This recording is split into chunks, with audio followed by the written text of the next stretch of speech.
kita kepada Bapak Teja Kurniawan, dipersilahkan.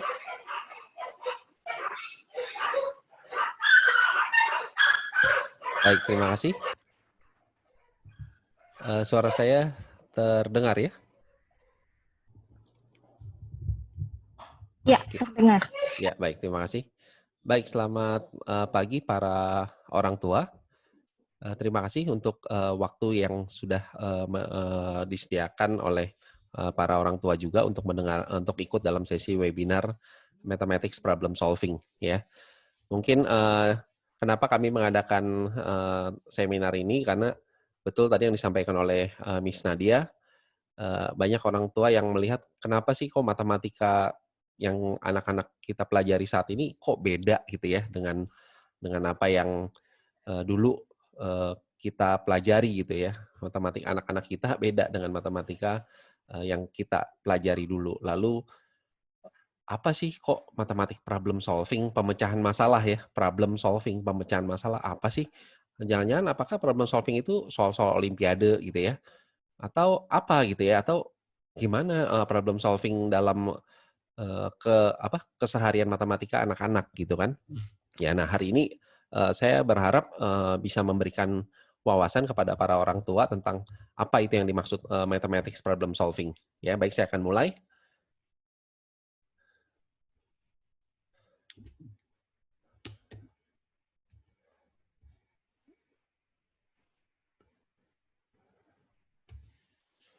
Iya. Saya akan buka ini dengan pertanyaan, apa itu problem solving ya, atau pemecahan masalah apa ya, supaya kita mendapat gambaran yang jelas apa bedanya gitu ya. Nah, sebelum saya menjawab pertanyaan itu, saya akan tunjukkan beberapa kurikulum, bukan kurikulum secara detail, tapi supaya gambaran bahwa ternyata mathematical problem solving ini menjadi fokus di hampir seluruh negara ya. Yang di layar Bapak Ibu ini mathematical problem solving kurikulum Singapura ya. Jadi kurikulum Singapura, negara yang kita tahu di tes internasional PISA dan TIMSS itu mereka peringkat 1 gitu ya matematikanya. Jadi mereka memfokuskan berpusat pada problem solving ya. Kemudian nah ini US atau Amerika Serikat gitu ya, juga mengatakan dalam kurikulum matematikanya problem solving should be the central focus of the mathematics curriculum ya. Jadi harusnya problem solving itu jadi fokus dan pusat ya, pusat fokus dari kurikulum matematika gitu ya. Semuanya semua kegiatan matematika bertujuan untuk problem solving gitu ya. Oke, gimana dengan Indonesia? Nah, ini Indonesia ya. Indonesia dalam kurikulumnya juga mengatakan dalam kata pembuka ya, atau kata pengantar gitu ya. Dikatakan bahwa pendekatan pemecahan masalah merupakan fokus dalam pembelajaran matematika ya, yang mencakup masalah tertutup dengan solusi tunggal, masalah terbuka dengan solusi tidak tunggal atau solusi banyak begitu ya. Jadi di sini disampaikan bahwa Indonesia pun bahkan juga telah mau fokus ke dalam mathematical problem solving ini gitu ya. Walaupun memang dalam pelaksanaannya kita masih melihat masih belum terlalu baik ya gitu ya, khususnya dalam hal bagaimana mengedukasi orang tua supaya memahami apa yang dimaksud dengan problem solving ini ya. Karena di sini juga dikatakan untuk meningkatkan kemampuan pemecahan masalah perlu dikembangkan keterampilan memahami masalah, membuat modelnya, lalu diselesaikan modelnya dan ditafsirkan solusinya. Ya, jadi memang ini sudah tercakup juga dalam kurikulum matematika Indonesia. Nah, kita kembali ke pertanyaan tadi. Kalau gitu apa sih mathematics problem solving itu? Ya. Nah, apa sih bedanya problem dengan question gitu ya? Apa sih bedanya problem dengan question? Kan anak-anak saya biasa dapat soal matematika gitu kan. Mereka sudah bisa mengerjakan. Apakah itu problem? Apakah itu question gitu ya? Jadi yang menjadi ciri-ciri apa itu beda antara problem dengan question, itu yang ini Bapak Ibu ya. Jadi suatu pertanyaan itu akan menjadi problem atau masalah hanya jika apa? Ini ada ciri-cirinya ya. Apabila ada satu tantangan atau challenge yang tidak dapat dipecahkan oleh suatu prosedur rutin yang sudah diketahui oleh si pelaku, dalam hal ini siswa. Ya, jadi ini ciri-cirinya. Jadi kalau anak belum tahu prosedurnya, belum tahu cara mengerjakannya, belum tahu rumusnya, tapi dia bisa menyelesaikan itu menjadi problem solver. Ya, jadi ini ciri-cirinya. Berarti kalau begitu problem itu nggak harus soal olimpiade sebetulnya ya. Untuk anak kelas 1 SD, untuk menghitung 10 dibagi 2 itu buat dia problem. Ya, kalau dia belum tahu, jawabannya 5 gitu ya. Tapi kalau dia udah familiar, dia udah tahu, itu udah bukan lagi problem, tapi itu udah jadi just question gitu ya. Jadi kita di sini mesti membedakannya seperti itu. Tapi kalau dia misalnya belum tahu, nih cuma tugas kamu adalah ini punya 10 kelereng, ini ada 5 teman kamu, termasuk kamu. Ada temennya 4 sama kamu 5. Kamu mau bagi supaya adil gitu kan. Coba gimana cara kamu membaginya? Dia mungkin belum tahu operasi pembagian ya, dia mungkin belum tahu, tapi dia coba, kalau seorang misalnya, saya kasih 3, kamu juga yang kedua saya kasih 3, yang ketiga saya kasih 3, itu udah 9 kan. Oh, terakhir tinggal 1. Saya belum dapat, teman saya satu lagi cuma baru dapat 1. Oh, itu nggak bisa dong ya, karena kita mau bagi secara adil gitu kan. Prinsip pembagian dalam matematika itu kan equal share atau adil gitu ya. Oh, jadi nggak bisa kumpulin lagi. Coba sekarang mau baginya kayak gimana ya? Saya baginya, oke, teman saya pertama saya kasih 1, teman kedua saya kasih 1, teman ketiga saya kasih 1, teman keempat saya kasih 1, saya 1. Oke, bagi lagi 1, 1, 1, 1, 1. Nah, oh ternyata udah habis. Seorang terima berapa? Seorang terima 2 kelereng. Nah, kamu 2, kamu 2, kamu 2, saya juga 2. Nah, ini udah adil. Oh, berarti kalau gitu 10 kelereng dibagi dengan kelima orang adalah 2 hasilnya. Jadi 10 bagi 5 sama dengan 2. Wah, ini waktu kita coba terapkan ini di anak-anak, itu anak-anak kelas 1, mereka begitu dapat masing-masing 2 kelereng, itu mereka bisa bersorak gitu. Yeay, kita berhasil gitu ya. Jadi itu satu problem solver gitu ya. Problem solver mereka belum tahu apa hubungan pembagian dengan perkalian, tapi ada satu masalah buat mereka, mereka bisa selesaikan gitu ya. Ada yang tadi baginya macam-macam. Kalau itu dikasih ke anak terserah. Jadi terserah kamu cara membaginya bagaimana. Cuma intinya cuma satu rule-nya. Harus adil ya, harus adil. Kalau nggak adil nggak boleh. Ciri-ciri adil apa? Ya kalau kamu tukar bagian kamu dengan bagian orang lain, kamu nggak keberatan. Ya kalau kamu dapat 4, orang lain dapat 2, kamu tukeran sama teman kamu kan kamu pasti nggak mau, karena masa 4 ditukar 2. Tapi kalau semua 2, kamu mau tukeran nggak masalah gitu. Ya, jadi ini ciri-cirinya Bapak Ibu ya. Jadi kalau kita bicara problem, itu pasti ada tantangan di situ ya. Ada cara yang belum diketahui, prosedur yang belum diketahui, rumus yang belum diketahui gitu ya. Jadi ini yang dimaksud dengan mathematical problem solving, ya. Nah, eh, para pendidik matematika sendiri itu eh, membagi tugas matematika itu menjadi 2 memang, yang tadi sudah saya sebutkan. Yang pertama itu exercise, yang kiri itu rutin sum itu exercise, ya. Sedangkan yang kanan problems, ya. Tadi yang sudah saya sampaikan rutin sums itu apa? Kalau kita udah tahu rumus luas persegi panjang, panjang kali lebar, lalu mengerjakan soal-soal panjang soal-soal luas persegi panjang, itu udah bukan problem lagi. Itu udah tinggal rutin sum, ya, exercise, mengulang ya. Tapi kalau kita belum tahu rumus luas persegi panjang, dikasih soalnya, gimana cara anak explore itu penting ya, itu jadi problem buat anak itu. Tapi setelah anak itu tahu rumusnya, sudah bisa menarik kesimpulan, lalu bisa mengerjakan soal berikutnya, itu udah bergeser, bukan lagi problem tapi udah bergeser menjadi rutin sum seperti itu. Nah, sedangkan problem di sini masih dipecah menjadi banyak sekali ternyata Bapak Ibu ya. Jadi apa sih problem solving, kok banyak banget bentuknya? Memang ternyata iya, dibagi lagi. Yang pertama dibagi menjadi problem yang punya jawaban tertutup atau problem yang punya banyak jawaban. Kok bisa Pak matematik punya banyak jawaban? Itu dia Bapak Ibu ya. Jadi ada soal-soal yang sifatnya open ended. Open ended ini maksudnya adalah soal-soal dengan jawaban yang banyak ya. Nanti saya akan berikan contohnya ya secara sekilas. Nah, sedangkan soal problem yang masuk dalam bentuk clause structure itu dibagi 2 lagi.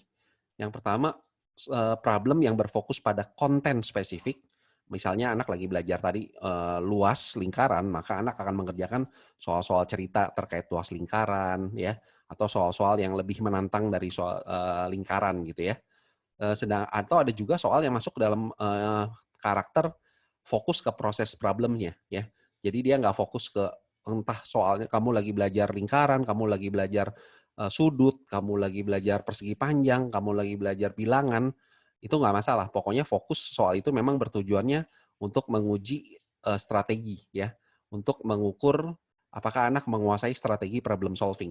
Strategi problem solving apa aja nanti saya akan sharekan ya. Nah, lanjut, untuk soal yang open-ended pun dibagi menjadi 3 ya. Ada short open-ended question, jadi pertanyaan-pertanyaan open-ended yang pendek gitu ya. Ada juga applied real life problem sama mathematical investigation ya. Nah, memang menarik mathematical investigation ya. Gimana anak bisa mengetahui luas segitiga itu kok ada setengahnya, setengah kali alas kali tinggi kan? Nah, itu salah satunya mathematical investigation ya. Kenapa luas lingkaran ada pi-nya? Kan luas lingkaran pi r kuadrat. Kenapa itu ada pi? Bukan dari sononya, ya. Jadi banyak sekali konsep-konsep matematika yang sebenarnya bisa diperoleh oleh anak sendiri lewat investigasi dari gurunya gitu ya. Jadi gurunya memfasilitasi bukan mengasih tahu gitu ya. Supaya anak mendevelop pengetahuannya sehingga pemahamannya jauh lebih baik. Ya, ini satu sesi seminar yang lain ya, understanding in mathematics ya. Oke. Saya masuk. Nah, pertama ini, problem solving itu dari Polya salah satu tokoh matematik sudah bilang bahwa problem solving proses itu adalah satu proses berpikir ya. Jadi kalau anak mau terlatih tata berpikirnya, nah ikuti alur ini ya. Jadi yang pertama kalau problem solving proses ini, pertama read, kamu baca, lalu kamu harus paham. Makanya ada yang bilang, kalau kamu memahami dari suatu persoalan, kamu betul-betul paham persoalan, kamu artinya udah 50% mengerjakan soal itu. Ya, walaupun kamu belum mulai apa-apa, tapi kamu udah baca soalnya dan kamu mengerti, itu udah 50% dari kamu menyelesaikan soal itu. Ya, karena banyak anak baca dan nggak mengerti. Baca dan nggak mengerti, akhirnya apa? Ditembak-tembak aja gitu kan, ditambah ya, dikali ya, dibagi ya, pakai rumus ini ya, ditebak-tebak karena dia nggak ngerti gitu ya. Jadi ada teknik di mana anak harus bisa membaca dan mengerti dan memahami, dan ada tekniknya bagaimana itu bisa dipahami oleh anak-anak SD gitu ya. Nah, lalu setelah anak baca dan mengerti, plan dan solve ya. Plan, rencanakan dan selesaikan ya. Strategi apa yang cocok untuk masalah ini ya. Apakah masalah ini bisa saya visualkan ya, bisa saya visualkan misalnya lewat gambar, lewat buat tabel, lewat buat daftar, lewat grafik ya. Atau mungkin saya lakukan pakai kancing gitu ya, pakai apapun gitu ya. Jadi itu adalah bagian dia mengekspresikan pemahamannya. Penting sekali ya. Lalu setelah saya udah visualkan, gimana saya mau menyelesaikan soal ini, lalu setelah dapat penyelesaiannya, masuk akal nggak jawabannya? Ya, jadi ini satu pola pikir yang kerangka berpikir ya, yang kalau anak dibiasakan, maka dia punya kebiasaan yang baik ya ketika menghadapi masalah, dia akan bukan masalah dalam matematika aja, dalam berbagai bidang dia akan mengikuti alur ini ya. Baik.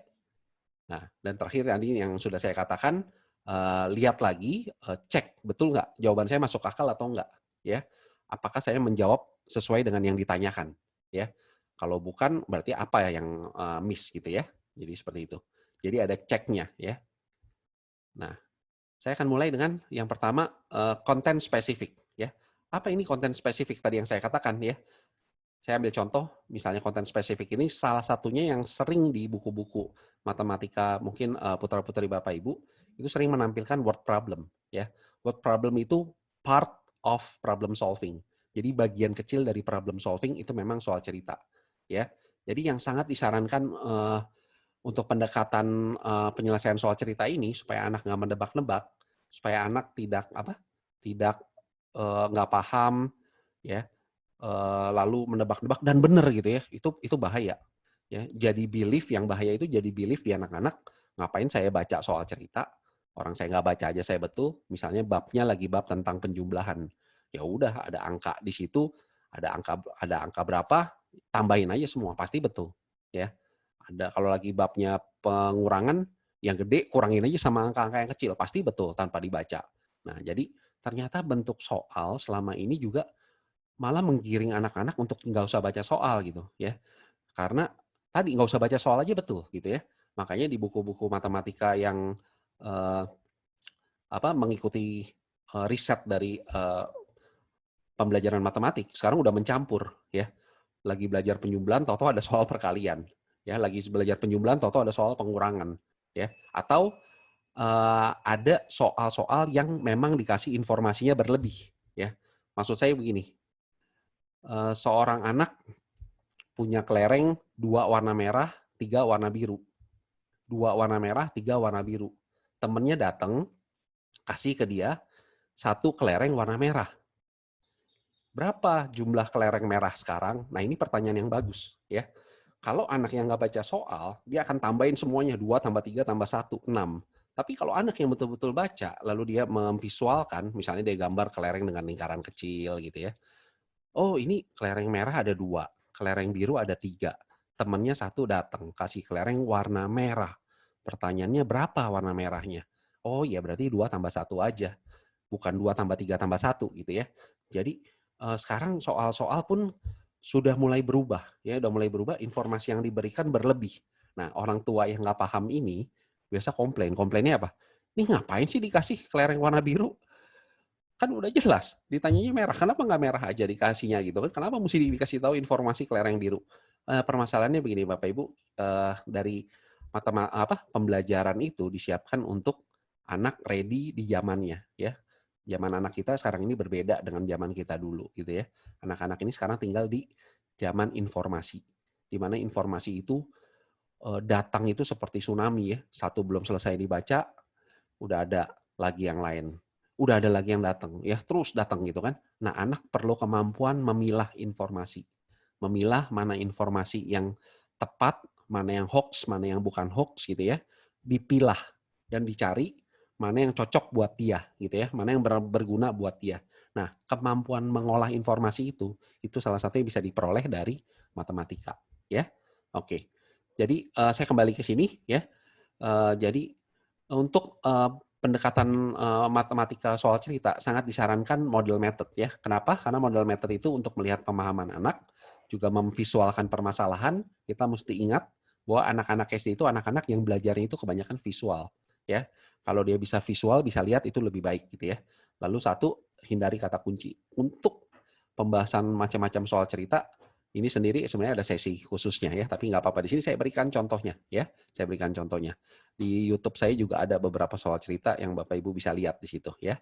Nah ini saya ambil, ini ada di YouTube saya sebenarnya. Ini soal dari SD kelas 6 ya. SD kelas 6 dalam bahasa Inggris, ini soal ujian di satu SD di Singapura gitu ya.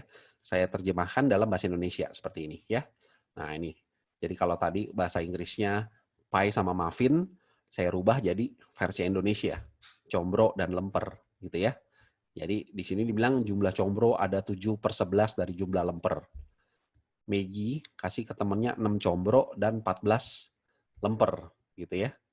Sehingga jumlah combro dan lemper yang sisa sama banyak. Berapa banyaknya combro dan lemper semula yang dibuat Maggie?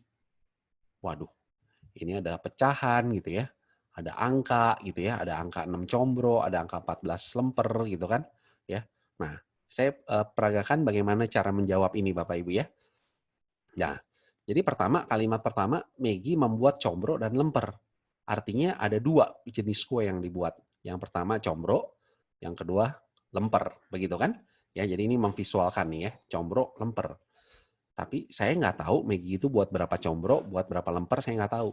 Yang saya tahu, jumlah combronya 7/11 dari lemper. Maksudnya, kalau lempernya ada 11, ini kan coba memahami permasalahan ya. Kalau lempernya ada 11, berarti combronya 7 dong. Ya, kan 7/11 dari 11 gitu kan. Ya. Kalau lempernya 11. Ya. Kalau lempernya 22, combronya ada 7/11 kali 22. Alias combronya ada 14 gitu kan. Kalau lempernya 22, kalau lempernya 33, Kalau lempernya 44, wah kan nggak tahu ya. Cuma yang saya tahu bahwa kalau combro itu saya visualkan dengan model method jadi seperti ini Bapak Ibu, gambar persegi-persegi gitu ya. Jadi kalau combro itu saya bayangkan dengan 7 kotak, saya wakilkan dengan 7 kotak, maka lemper itu 11 kotak ya. Tinggal tergantung satu kotak itu isinya berapa. Kalau satu kotak itu isinya 1, maka jumlah combro ada 7, jumlah lemper ada 11 gitu kan. Kalau ini kan kalau 1 kan nggak harus 1, bisa 2 kan karena perbandingan ya. Bisa 1, kalau 1 tadi jumlah combronya 7, jumlah lempernya 11. Kalau 1, kalau misalnya bukan 1, kalau 5 gimana? Kalau 5 jumlah combronya 5 kali 7, 35 atau 7 kali 5 gitu ya. Sedangkan jumlah lempernya 11 kali 5, 55. Jadi kotak ini bisa diisi oleh berbagai angka bilangan bulat. Bisa 1, bisa 2, bisa 3, bisa 5, bisa 10. Ya, kalau 10 berarti jumlah combronya kan 10 kali 7, 70. Jumlah lempernya 10 kali 11, 110. Nah, yang mana? Ya, ini saya belum tahu, makanya saya hilangkan gitu ya. Nah, saya masuk ke informasi berikutnya. Cuma yang pasti combro banding lemper itu 7 kotak banding 11 kotak gitu ya. Lalu Maggie kasih combronya, ada 6 combro yang dikasih, ada lemper, ada 14 yang dikasih. Kalau dikasih, anak mesti paham konsep memberi ya. Kalau konsep memberi berarti kan hilang. Yang dia punya ini hilang gitu kan. Jadi kotak-kotak ini akan berkurang ya. Nah, sehingga begitu dia udah kasih 6 combro dan 14 lemper, katanya jumlah sisa combro dan lempernya jadi sama gitu loh. Oh, kalau gitu supaya nggak terlalu ruwet, saya hilangkan dulu kotaknya gitu ya. Saya hilangkan kotaknya, lalu anggap saya nggak tahu seberapa banyak 6 itu, tapi saya gambar seolah-olah gini aja, ini 6 combro dan ini 14 lemper gitu ya. Jadi ini mewakili 6 lemper dan 6 combro dan 14 lemper gitu kan. Ya, jadi mewakili aja ya. Yang pasti setelah 6 dan 14 itu pergi, sisanya yang biru itu Bapak Ibu ya, sisanya yang warna biru itu sama panjangnya ya. Jadi persegi yang sama panjang menunjukkan sisa yang sama begitu. Ya, jadi ini model method ya. Jadi sisanya itu yang warna biru tadi ya. Nah, setelah itu pergi, maka yang warna biru tadinya panjangnya beda ya. Tadinya warna birunya kan beda begini ya. Nah, tadinya seperti ini, jumlah combro dan lemper beda, harus gambar lemper lebih panjang ya, karena kan tadi lempernya 11 gitu ya. Nah, setelah pergi jadi sama ya. Jadi yang di arsier itu nanti akan pergi gitu kan. Di mana yang atas 6, yang bawah 14. Nah, dari sini dengan bantuan visual ini kita berharap anak-anak bisa melihat berapa panjang garis biru itu ya. Berapa sih panjang garis biru itu, selisihnya berapa antara yang atas dengan yang bawah. Yang atas kotak 6, yang bawah 14, berapa selisihnya gitu kan. Nah, itu kalau pakai prinsip matematik ya, ada satu prinsip matematik yang bagus sekali Bapak Ibu, bahwa supaya anak tidak menebak-nebak, ini pakai operasi apa nih? Ini penjumlahan ya? Ini pengurangan ya? Ini perkalian ya? Salah satu yang disarankan oleh para peneliti pendidikan matematik, mereka bilang ini, anak mesti identifikasi mana yang merupakan bagian, mana yang merupakan keseluruhan. Ya, maksudnya gini, kalau di tangan kiri anak punya kelereng 2, di sebelah kanan tangan kanan punya kelereng 3, itu adalah tangan kiri itu bagian, tangan kanan bagian. Jadi 2 dan 3 adalah bagian. Keseluruhannya adalah 5. Ya. Jadi bagian dan bagian akan menjadi keseluruhan. Nah, ini yang perlu anak identifikasi ya, bahwa bagian dan bagian menjadi keseluruhan. Dan keseluruhan dikurang bagian adalah bagian gitu ya. Gitu ya. Nah, jadi 6 ini adalah bagian yang kecil ya. Tanda tanya itu juga bagian yang kecil gitu kan. Sedangkan 14 ini adalah keseluruhan. Ya, kita mau mencari tanda tanya itu ya. Bahwa bagian tambah bagian adalah seluruh. Ya, sedangkan kalau kita ingin tahu satu bagian, itu artinya seluruh dikurangi satu bagian yang lain gitu ya. Sehingga dari sini kita bisa memperoleh bahwa bagian itu adalah 8, yaitu 14 kurang 6 alias 8 gitu ya. Nah, dari informasi ini saya balik ke soalnya, oh berarti saya udah tahu sekarang selisih ini saya pakai buat di sini ya. Jadi, selisih jumlah combro dan lemper yang pertama itu adalah 8. Padahal secara visual terlihat bahwa 8 itu ternyata sama dengan 4 kotak ya. Jadi dari sini saya tahu bahwa 4 kotak itu 8. Oh, berarti satu kotak itu 2. Sehingga saya ganti semua kotak itu menjadi 2 ya. Semua kotak menjadi 2 seperti ini ya. Karena kan tadi ya rasio semua kotak berisi angka yang sama. Sehingga dari sini saya tahu bahwa jumlah combro adalah 7 kali 2, 14, dan jumlah lemper adalah 11 kali 2, 22. Ya, biasa tadi ingat langkah problem solving kita harus cek, kita harus periksa gitu ya. Coba kita periksa. Kalau dengan jumlah combro 14, jumlah lemper 22 ini, kita lihat kalau diberikan si Maggie ini memberikan combro 6, maka sisanya 8. Sedangkan kalau Maggie memberikan lempernya sebanyak 14, 22 dikurang 14, maka sisanya 8. Jadi di sini terlihat bahwa jumlah combro dan lemper adalah sama, ya. Jadi cocok. Yes, berarti pertanyaannya apa? Berapa banyak combro dan lemper yang dibuat oleh Maggie? Oh, udah tahu jawabannya. Berarti kesimpulannya Maggie buat 14 combro dan 22 lemper. Jadi total 36 kue yang dibuat oleh Maggie, ya. Bukan 36 combro, bukan 36 lemper, tapi 36 kue, 36 combro dan lemper gitu ya. Jadi jangan salah satuannya ya. Nah, ini salah satu contoh memvisualkan soal cerita supaya dia paham, supaya dia kita juga sebagai orang tua bisa melihat kamu ngerti nggak dari apa yang kamu baca gitu ya. Nah, ini satu ya. Nah, saya masuk ke yang kedua. Apa itu yang dimaksud dengan close structure, soal-soal close structure yang berfokus pada strategi? Ya, apa nih Pak? Kok strategi ini matematik kayak apa gitu kan? Ada memang Bapak Ibu ya. Nah, saya masuk ke sini. Nah, ini ya. Jadi problem solving strategi itu ini ada listnya ya. Ada mulai dari make a table, buat tabel, gambar picture itu yang tadi ya, contohnya model method tadi ya. Atau model yang lain gitu ya. Tulis kalimat matematika, tebak-tebak, guess and check itu masuk strategi matematik Bapak Ibu, guess and check ya. Buat daftar yang teratur, diperagakan gitu ya, act it out ya. Identifikasi pola, lalu apa? Selesaikan masalah yang lebih sederhana gitu ya, bekerja mundur, ini semua strategi. Nah, yang di sebelah kanan itu strategi, list strategi itu yang diajarkan di Curious Math ya. Jadi di Curious Math itu juga mengajarkan, memperkenalkan ke anak strategi-strategi yang sebenarnya itu adalah kerangka berpikir ya. Jadi tujuan problem solving ini, kerangka berpikir ini dikenalkan ke anak-anak supaya kalau dia ketemu soal-soal problem solving, jangan takut ya.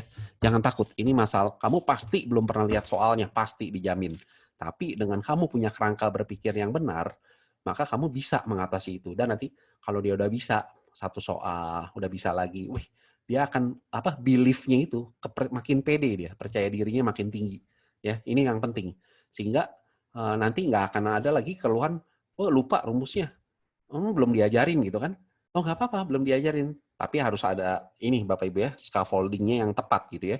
Nggak bisa juga anak SD tahu-tahu dikasih soal integral, nah itu nggak akan nyampe gitu kan. Ya, tapi harus di sini peran guru dan orang tua adalah bagaimana menjembatani, memfasilitasi anak untuk bisa soal-soal itu dengan strategi yang tepat gitu ya, strategi yang tepat sesuai levelnya ya. Baik, saya akan masuk, saya nggak akan bahas strategi ini satu persatu, terlalu banyak. Ini kalau pelatihan guru-guru untuk strategi ini aja 1 hari ya. Oke.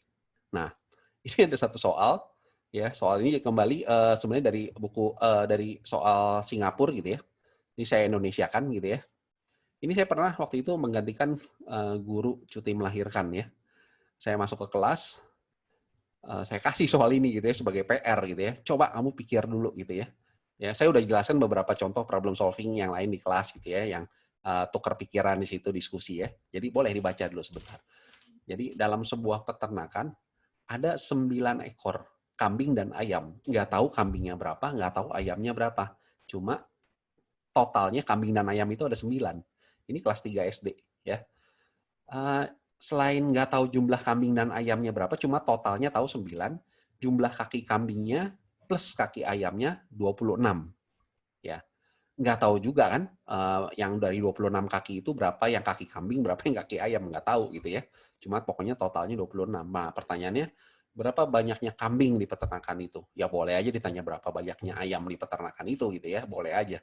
Ya, cuma kalau riset matematika itu pernah Bapak Ibu dikasih soal gini ya, anak-anak itu ditanya apa? Siapa nama si petani?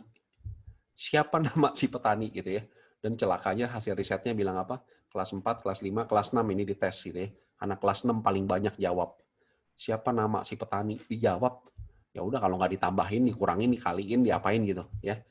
Karena ya itu tadi ya, mereka udah terbiasa matematik itu nggak dibaca soal cerita gitu ya. Jadi makanya mereka shifting banget dalam soal-soal matematik. Nah, saya masuk ke soal ini ya. Berapa banyak kambing di peternakan tersebut? Walhasil Bapak Ibu, waktu saya berikan soal ini ke anak-anak gitu ya, saya cuma bilang ini coba kamu pikir dulu, nanti besok kan kita ketemu lagi, nanti kita diskusi ya, kita ngobrol ya, gimana kamu caranya ya. Wah, ternyata pagi-pagi sebelum kelas dimulai, yang datang siapa? Orang tuanya yang datang. Orang tuanya datang komplain, Pak, ini gimana caranya nih? Saya terangin ke anak saya nggak ngerti-ngerti. Terus saya tanya, Bu, tenang Bu, Ibu pakai cara apa jelasinnya? Ini banyaknya kambing X, banyaknya ayam Y. Berarti X tambah Y 9. Kaki kambing kan 4X, kaki ayam kan 2Y. Itu 26. Wah ya iya, saya bilang. Kan aljabar itu kan kelas 6 SD. Ya, aljabar itu kelas 6 SD baru belajar. Itu pun baru pra-aljabar gitu kan, mengenalkan bahwa variabel itu bisa merepresent angka gitu kan. Jadi ya pantas saja habis itu eliminasi substitusi. Wah, itu kelas SMP malah ya. Jadi saya bilang enggak seperti itu Bu pendekatannya. Oh, jadi gimana ya? Saya jelaskan jadi ya. Jadi saya jelaskan seperti ini ya. Yang penting anak paham soalnya gitu ya. Nah, kali ini saya pakai strategi berpikir ekstrim. Apa maksudnya? Wah, berpikir ekstrim. Kayak apa aja gitu. Ekstrim itu maksudnya kan kalau nggak ke kiri banget, ke kanan banget gitu kan. Itu berpikir ekstrim kan. Nah, sama ini di matematik juga ada strategi berpikir ekstrim. Maksudnya apa? Dari 9 kambing dan ayam itu, Bapak Ibu berpikir ekstrim aja. Anggap aja semuanya kambing boleh, anggap aja semuanya ayam. Kan boleh berpikir ekstrim. Kalau nggak kiri semua, kanan semua. Kalau nggak kambing semua, ayam semua gitu kan. Ya. Nah, kali ini saya coba dari 9 binatang itu semuanya ayam, ya. Kan Pak, kambing sama ayam ya, ini strategi saya mau coba semuanya ayam. Kalau semuanya ayam kakinya berapa? 2 ya. Kita anggap ayamnya semua normal gitu ya. Jadi ayamnya semua ayam kakinya 2 gitu kan, ya. Oke, ayam pertama kakinya 2, ayam kedua kakinya 2, ayam ketiga kakinya 2, sampai ayam ke 9 ya. Nah, kalau saya udah tahu semuanya ayam, satu ayam kakinya 2, berapa total kakinya saat ini? Betul, total kakinya 18 ya. Karena 2 dikali 9 dikali 2 gitu ya. 9 kali 2 18. Padahal di soalnya diminta jumlah kakinya 26 bukan 18 ya. Berarti masih kurang dong. Kurangnya berapa? 26 kurang 18 ya, atau kurang 8 kaki lagi. Oh ya udah. Kalau kurang 8 kaki, saya tambahin aja 8 itu masing-masing ke dalam ayam-ayam itu supaya jadi kambing gitu ya. Kan kambing kakinya berapa? Kambing kakinya 4 ya. Kalau kambing kakinya 4, ya saya tambahin aja. Kan masih ada berapa? 8 kaki lagi ya. Saya tambahin ke ayam pertama 2 kaki. Jadi kambing tuh ayam ya. Ayam 1 jadi kambing tuh ya. Kan kakinya udah jadi 4. Nah, masih 2. Saya tambahin lagi 2 ke sini, udah berkurang 4 ya. Tambahin lagi ke sini, udah berkurang 6. Saya tambahin lagi ke sini, udah 8 sekarang. Pasti sekarang kalau Bapak Ibu hitung, pasti kakinya 26. Ya. Dan yang ayam itu sudah berubah menjadi kambing. Ya. Nggak percaya, hitung aja. 4 tambah 4 tambah 4. 4 tambah 4 tambah 4 tambah 4, 16 ya. 2 tambah 2 tambah 2 tambah 2 tambah 2. 2-nya 5 kali 10. 16 dan 10, 26. Ya. Totalnya tetap ada 9. Ya. Jadi, mari kita hitung jumlah kakinya 26 tadi ya. Ya. Lalu, ya ini buat bagian dari cek ya. Problem solving itu mesti dicek. Apakah cocok dengan apa yang diminta di soal ya. Oke, cocok ya. Ini dihitung pakai skip counting ya. Lalu kambingnya ternyata ada 4, ayamnya ada 5 ya. Jadi cocok jumlah ayam dan kambing ada 9 gitu ya. Nah, jadi dapat kambingnya 4 ekor. Nah, waktu saya jelaskan nih ke orang tuanya, oh ngobrol dong Pak, caranya begini gitu ya. Saya tanya balik ke orang tuanya, Bu, emang anaknya nggak ngomong? Di sekolah itu kita belajar problem solving, ada strategi-strategi, nggak perlu pakai rumus. Enggak tuh, dia diem aja, toto kasih soal aja. Oh, itu masalah komunikasi orang tua dan anak ya. Oke, atau saya bilang gini, Bu, kalau nggak mau pakai cara ini juga bisa, pakai cara lain aja. Cara lain gimana? Iya, pakai cara tebak-tebakan aja, Bu. Tebak-tebakan gimana? Matematik kok tebak-tebakan? Matematik kan pasti. Loh enggak, strateginya itu guess and check. Atau pakai strategi, ini nama yang lain ya. Ada guess and check, ada yang bilang try, check, and revise gitu ya. Ya terserah sih. Atau kalau bahasa Indonesianya, tebak-tebakan gitu kan. Wah, apa maksudnya? Ya, maksudnya begini ya. Kita buat tabel. Tadi kan salah satu strategi problem solving menyusun kerangka itu buat tabel ya. Jadi buat tabel aja, ada jumlah kambing, ada jumlah ayam, ada jumlah kaki gitu ya. Nah, kan total ada 9. Ya tebak aja. Pertama saya mau berapa? Mau 9 kambing, 0 ayam boleh, atau kalau di sini saya coba tes, pokoknya ada 9 ya. Kalau jumlah kambingnya 5, ini saya tebak aja, jumlah kambing 5. Berarti ayamnya 9 kurang 5, 4 gitu kan, tebak aja. Ya, lalu nanti kita akan revise ya. Berarti jumlah kakinya kalau kambing ada 5, berarti kakinya 20 kan? Kalau ayam 4, kakinya 8. Berarti jumlah kakinya 20 dan 8 alias 28. Nah, kita cocokkan sama soal kalimat berikutnya. Dia maunya jumlah kakinya 26 bukan 28. Oh, berarti terlalu banyak. Nah, ini namanya try, check. Terlalu banyak, cek, lalu kita revise. Nah, di sini bukan sembarang tebak, tapi mesti dilihat yang diminta 26 kaki, saya dapatnya 28 kaki. Terlalu banyak atau terlalu sedikit? Oh, kalau terlalu banyak berarti jumlah kambingnya terlalu banyak. Kan kambing yang kakinya banyak kan? Berarti saya kurangkan kambingnya. Misalnya saya tebak lagi. Oh, kambingnya kakinya 3 aja deh kali ini. Kan jumlahnya harus 9 ya. Berarti ayamnya 6. Nah, kalau ayamnya 6 berarti jumlah kakinya, kambing kakinya ada 12, 3 kali 4 ya, atau 4 kali 3. Ayam 6 kali 2, 12. Berarti 12 tambah 12, 24. Cek lagi. Oh, dia mintanya 26. Ini terlalu sedikit, 24. Oh, berarti kurangin kambingnya tadi kebanyakan. Ya, kurangin kambingnya kebanyakan. Coba sekarang kambingnya naikin lagi 4. Berarti ayamnya kan jumlahnya harus 9 kan? Berarti ayamnya 5. Berarti jumlah kakinya sekarang 4 kali 4, 16. 5 kali 2, 10. 16 dan 10. Jadi 26. Cocok. Ya, jadi jumlah kakinya 26. Yang ditanya berapa jumlah kambing. Nah, cocok kan Bapak Ibu ini ya. Jadi sekarang tahu berapa jumlah kambingnya, yaitu jumlah kambingnya adalah 4 kambing. Ya, kalau ditanya jumlah ayamnya 5 gitu ya. Nah, oke. Nah, ini satu contoh, satu soal bisa dikerjakan dengan 2 strategi Bapak Ibu. Ya, jadi fokus soal ini memang fokus ke strateginya ya, bukan fokus ke penjumlahannya ya. Oke, baik. Nah, di Curious Math, salah satunya kita mengembangkan apa yang disebut number sense. Ya, number sense itu adalah bagaimana anak memiliki sense terhadap suatu bilangan, connection, ya, connection. Ini penting sekali Bapak Ibu, penting sekali, ya. Karena dari hasil risetnya bilang begini Bapak Ibu, pemikiran orang dewasa seringkali tidak sesuai dengan pemikiran anak-anak. Buat orang dewasa, angka makin besar makin susah. Ternyata hasil riset mengatakan tidak begitu ternyata. Ya. 10 tambah 10 itu lebih mudah daripada 9 tambah 3. Betul nggak Bapak Ibu? Ya. 10 tambah 10 itu lebih mudah dari 8 tambah 3. Ya. Nah, jadi kenapa? Ya karena tangan kita ini ada 5 dan 5 ya. 5 dan 5 kan 10 ya. Ini gifted kan ya. Ternyata Bapak Ibu 5 dan 5 ini 10 ini ternyata ramah otak.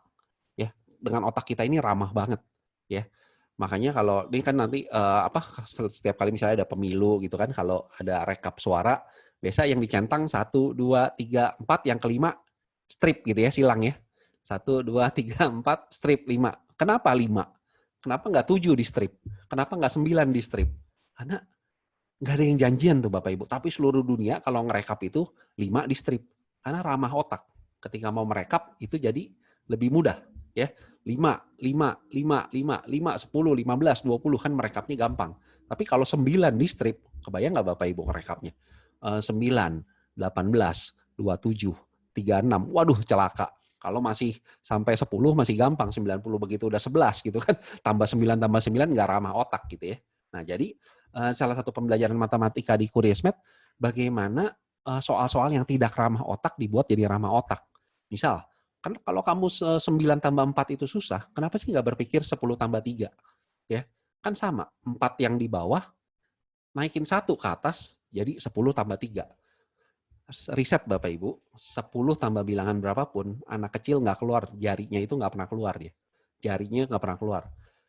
Saya pernah tes sih ke beberapa anak kecil ya, anak kelas 1, kelas 2 lah ya. Berapa? 10 tambah 2? 12. Berapa 10 tambah 5? 15. Nggak keluar jarinya. Tapi giliran saya tanya, berapa 8 tambah 7? Oh ya, 8 di kepala, 7 di tangan, dihitung gitu ya. Ya. Jadi sebetulnya kita bisa menggunakan bilangan-bilangan yang ramah otak gitu ya. Tadi kalau misalnya tadi di sini dilihat kalau 9 tambah 7, kenapa kamu nggak berpikirnya 7 itu diambil 1 ke atas jadi 10 dan 6. 10 dan 6, 16 ya. Connection ya.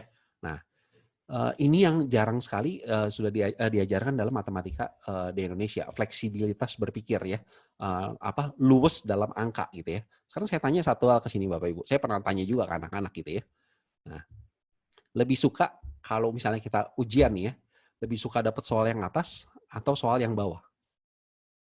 Ya, lebih suka yang atas atau lebih suka yang bawah? Boleh tulis di kolom chat. Ya, lebih suka yang atas atau lebih suka yang bawah? Gimana?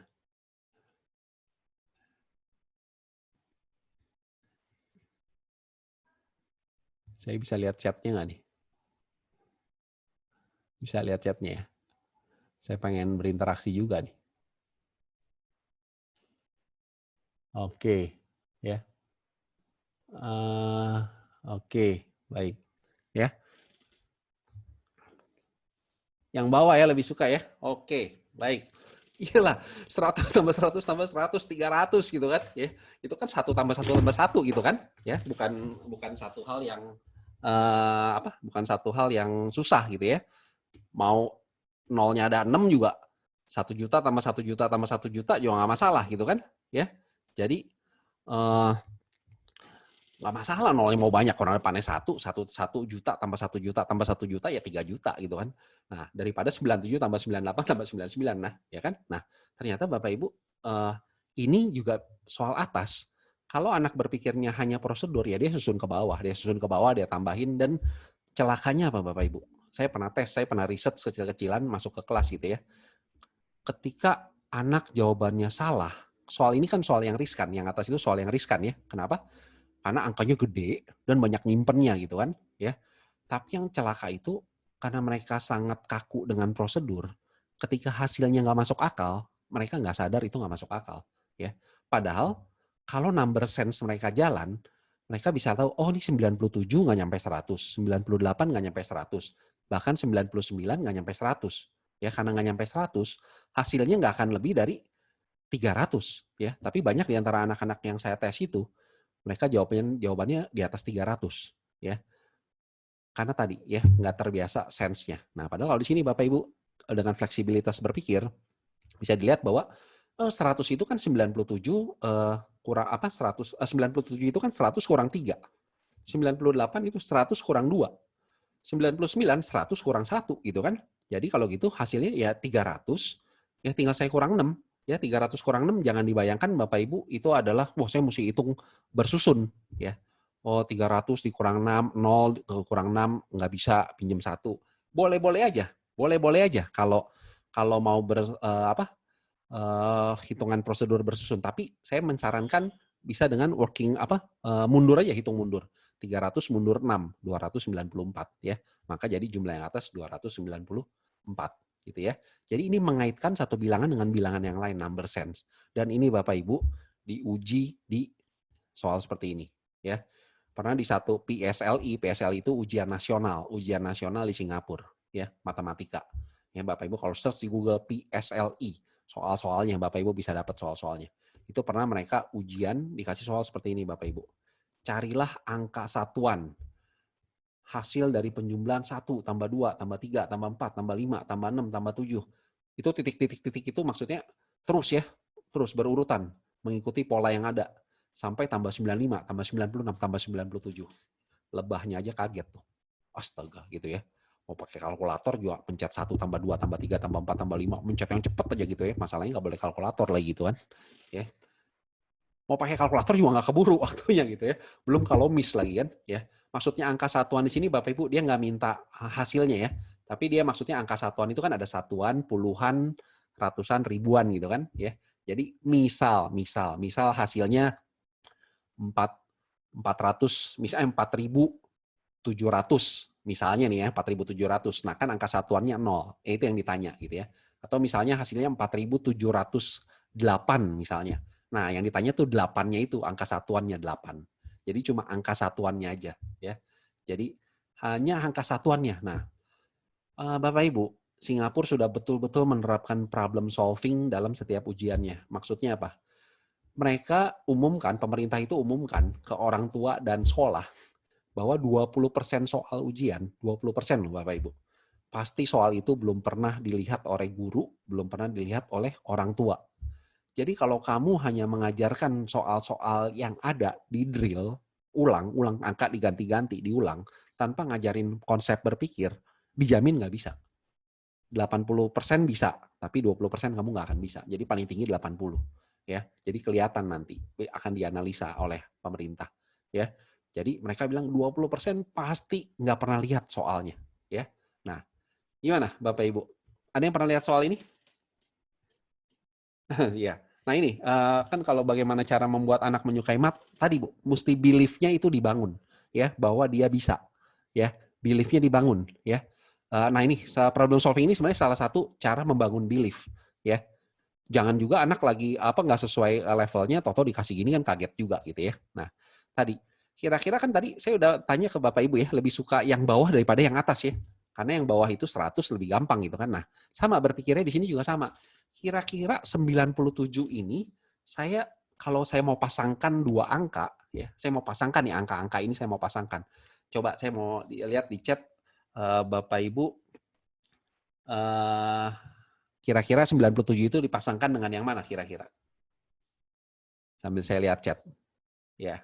Kira-kira familiar 97 kan kita pikirnya mau yang mudah kan? Ya, 97 dengan 3 ya. Nah, 97 dengan 3. Karena belakangnya hasilnya 100. Ini familiar, ini ramah buat otak gitu kan. Ya. Jadi jangan berpikir yang apa ruwet-ruwet gitu ya. Pikirnya yang simpel aja 97 dengan 3. Oh, angka satuannya 0 itu. 0 ya. 100 kan angka satuannya 0. Kalau gitu 96 dengan 4 ya. Ini kan ramah otak gitu ya. 96 dengan 4, itu juga angka satuannya 0. 95 dengan 5, angka satuannya juga 0 gitu ya, 100. Terus 6 dengan 94, terus mengecil gitu ya. Nah, ini anak mesti harus punya kemampuan visual. Sampai berapa itu mendekat ya? Kan jumlahnya selalu 100 kan? Nah, berarti nanti yang tengah-tengah itu 49 dan 51 tuh. Ya, 49 dan 51 jumlahnya juga 100. Tapi di antara 49 dan 49 dan 51 ada bilangan lain 50. 50 itu nggak punya teman. Tapi nggak masalah, walaupun yang nggak punya teman, 50 itu kan angka satuannya 0. Ya. Jadi mulai dari 3 sampai 97, itu kalau ditambahkan pasti angka satuannya 0. Ya. Sehingga yang menentukan angka satuan tinggal yang belakang, yang paling depan, 1 dan 2. Jadi jawaban dari pertanyaan ini, berapa angka satuan dari hasil penjumlahan 1 tambah 2 tambah 3 sampai tambah 97? Jawabannya adalah 3, yaitu 1 dan 2. 1 plus 2, 3. Karena sisanya yang dari 3 sampai 97, itu angka satuannya 0 semua. Ya. Soal ini bisa di-extend jadi angka berapapun gitu ya. Oke, tapi ini kembali ke kerangka berpikir. Ya. Oke, baik. Saya masuk ke berikutnya. Ya, tadi ini sudah ya. Bahkan ada soal-soal juga memang melibatkan dua ya, melibatkan heuristik, strategi dan konten spesifik ya. Ada yang campur. Jadi nggak harus pokoknya setiap ini mewakili satu soal, enggak. Ada yang bercampur Bapak Ibu ya. Jadi ini soal di Curious Math juga ya. Ini grade 5 ketika mereka belajar area dan perimeter. Memang materi-materi kami itu berbahasa Inggris ya. Jadi sekaligus sebenarnya anak dapat 2 sih. Dapat belajar matematik sambil belajar bahasa Inggris gitu ya. Jadi di soal ini dibilang ini menarik, soal ini menarik banget gitu ya. Jadi problem solving, judulnya problem solving, draw a picture ya, and make an organized list. Jadi ada satu keluarga namanya keluarga Dias. Dia pengen membuat kandang buat binatang piaraannya, dalam hal ini anjing gitu ya. Dia pengen bikin kandang buat anjingnya dari kayu-kayu. Kayu itu dia punya 12 kayu. 12 kayu yang masing-masing panjangnya 1 foot. Karena ini kan soal dari Amerika, jadi pakai satuannya foot ya. Kalau kita di Indonesia kita ganti meter. Jadi kita punya kayak panel-panel kayu yang panjangnya 1 meter. 1 meter, 1 meter, 1 meter, 1 meter gitu ya. Ada 12 lembar kayu gitu ya, 12 lembar panel. Nah itu mau disusun jadi kandang. Ya, artinya 12-12 itu mau dipakai. Nah pertanyaannya berapa luas kandang yang maksimum? yang bisa dari susunan 12 kayu itu. Ya. Nah, ini sebenarnya kan sangat ini Bapak Ibu sangat apa? Sangat daily life banget. Kan kita dalam kehidupan sehari-hari kan kita pengen begitu ya. Dengan modal yang sama ingin mendapatkan yang maksimal gitu kan. Nah, itu di matematik juga begitu. Dari modal yang cuma 12 papan kayu, saya ingin luas kandangnya semaksimal mungkin. Gitu ya. Jangan sekecil mungkin gitu kan ya. Jadi dari 12 papan kayu ini saya gambar 12 papan kayu, sengaja saya susunnya 6 dan 6 supaya yakin itu 12 ya. Kalau saya mau bikin 12 ke bawah juga boleh, cuma nanti mesti di-recheck lagi hitung gitu kan. Intinya saya punya 12 kayu gitu ya. Gimana dari 12 papan ini saya bisa mendapatkan luas yang paling banyak gitu ya. Nah, ini kayak tadi bisa dicek lagi ya.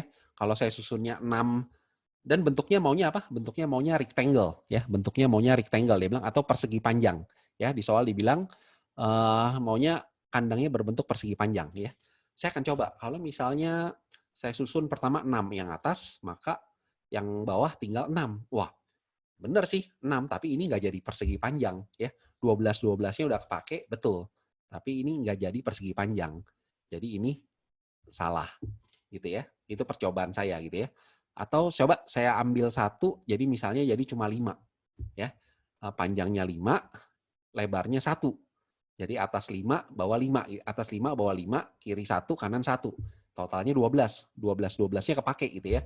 Nah, betul. Centang. Nah, ini rectangle. Kan ditanya luasnya kan? Nah, luasnya adalah 5 kali 1. Jadi areanya adalah 5. Karena ini satuannya feet, jadi square feet gitu ya. Kalau satuannya meter, saya jawab 5 meter persegi gitu kan. Yes, ini satu possibility. Ya, satu possibility. Next, kan nggak harus gini. Boleh juga saya kurangin lagi. Jadi panjangnya jadi 4. Panjangnya jadi 4, lebarnya jadi 2 gitu ya. Panjangnya jadi 4, lebarnya jadi 2. Nah, seperti ini. Jadi rectangle juga kan? Persegi panjang juga. Yes, ini betul berarti ya, bisa. Ya. Dengan dimana panjangnya 4, lebarnya 2. Nah, berarti luasnya adalah 8 ya. Wah, tadi 5, sekarang 8. Oh, dari sini anak juga belajar satu hal apa? Keliling persegi panjang itu walaupun sama, tapi luas yang dihasilkan bisa berbeda. Ya. Tadi dengan sama-sama memakai 12 papan, yang atas luasnya 5, yang bawah luasnya 8. Apakah 8 yang paling besar? Nah, coba cek lagi kemungkinan yang lain. Kalau misalnya di 3 dan 3 seperti ini ya. Kalau 3 dan 3 semuanya kepakai ya. Jadinya rectangle juga ya karena square walaupun square adalah spatial rectangle gitu ya. Nah, jadi 3 dan 3. Benar 12 papannya terpakai semua dan areanya adalah 9. Wah, ini yang paling besar. Kalau saya kembalikan lagi, saya kurangin satu lagi, jadi 2 dan 4. Oh, 2 dan 4 kan sama dengan 4 dan 2. Ya. Jadi untuk soal ini, lagi-lagi ini soal problem solving sederhana, bagaimana anak menginvestigasi. Ya. Jadi dari sini pertanyaannya adalah luas terbesarnya adalah 9. Ya. Atau kalau di Curismat, kita berikan read and understand-nya. Ya. Read and understand-nya seperti ini, lalu plan and solve-nya seperti ini. Sama kurang lebih dengan tadi. Ya. Kurang lebih sama dengan tadi. Ya, jadi dimensinya supaya kandangnya maksimum adalah 3 kali 3. Ya, panjangnya 3, lebarnya 3. Oke. Nah, saya masuk ke sini Bapak Ibu ya, open-ended structure. Apa sih? Kok matematik bisa ada jawaban yang open-ended? Ya, kenapa matematik itu bisa ada jawaban open-ended? Gitu kan? Ya, kan matematik pasti 1 tambah 1, 2. 2 tambah 2, 4. 5 kali 2, 10. Kan pasti semua, nggak ada yang open-ended. Jenis soalnya berbeda, Bapak Ibu. Saya berikan contohnya ya. Ini bisa dipraktekkan nanti di rumah main-main ya. Nah, ada yang pernah dengar permainan nih, Broken Calculator Games? Ada yang pernah dengar? Broken Calculator Games. Ya, ini menarik walau buat main sama anak-anak gitu ya. Jadi, ini gambar kalkulator gitu ya. Tapi kita pura-pura ya, pura-pura. Saya pernah main-main dengan ini juga ya. Ya. Nah, jadi misalnya gitu ya. Tombol 9 pada kalkulator rusak. Rusak maksudnya dipencet nggak keluar angkanya gitu kan. Aduh, dipencet-pencet. Pernah nggak ngalamin itu Bapak Ibu? Pencet 9, lama, udah ada error tuh. Pencet, nggak keluar-keluar gitu. Kesel banget gitu kan. Nah, ya itu ternyata bisa jadi game matematik gitu ya. Nah, kalau tombol 9 pada kalkulator rusak, dan kamu punya soal 9 kali 123, gimana cara kamu dapetin hasilnya? 9-nya nggak bisa dipencet. Ya, gimana kira-kira saya bisa tetap menghitung 9 kali 123? Boleh ketik di chat Gimana Bapak Ibu? Ketik di chat aja. Ya. 9-nya rusak. Tombol 9 itu nggak bisa dipencet. Kalau tombol 9 bisa dipencet, enak ya. Enak, tinggal 9 kali itu aja kan, kali 123 gitu kan. Ya. Yes, bagus ya. Ada yang bilang 9-nya jadi 3 kali 3 kali 123. Bagus. Nah ini open ended. Ada yang lain nggak? Nah, 10 kurang 1. Bagus ya. Ketika 10 kurang 1, stek 9. Baru kali 123.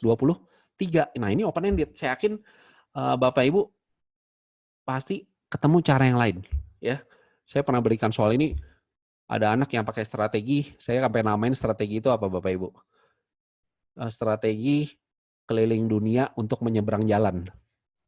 Jadi lucu ya strategi. Ya, 27 bagi 3, 18 bagi 2. Wah, itu betul semua ya. Jadi ada satu anak yang maju ke depan waktu itu ya.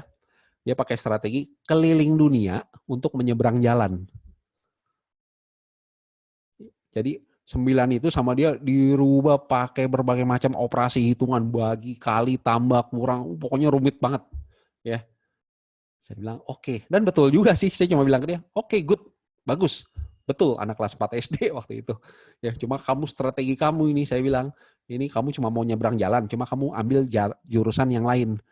Sebaliknya, muter keliling dunia, nyampe juga sih di seberang jalannya gitu ya. Cuma, ya nggak apa-apa, cuma karena waktu itu saya minta beberapa orang yang share gitu ya, jadi dia bisa compare satu sama lain. Oh, iya, itu bisa lebih gampang ya. Jadi, sharing di antara anak-anak itu juga penting gitu ya, melihat bahwa oh saya bisa juga gitu ya, oh iya jawaban dia lebih efektif ya, oh ya boleh aja nggak masalah ya. Saya juga nggak bilang yang keliling dunia untuk menyeberang jalan itu salah, cuma saya bilang mungkin kamu bisa nggak berpikir lebih singkat gitu ya, mungkin dia biar kelihatan pinter kan, biar kelihatan pinter jadi ngitung kalimat matematikanya panjang banget gitu ya. Oke ya, bagaimana kalau ini Bapak Ibu, 99 kali 123. Gimana? Tombol 9-nya rusak. Boleh ketik di chat. Jadi apa tuh kalau 99 kali 103 tombol 9-nya rusak? 33 kali 3. Betul. Ya. 100 kurang 1. Betul. Keluar 99 kan? Nah, game ini Bapak Ibu bisa ditambah tingkat kesulitannya. Tadinya tombol 9 yang rusak, sekarang tombol 3-nya juga rusak. Ya.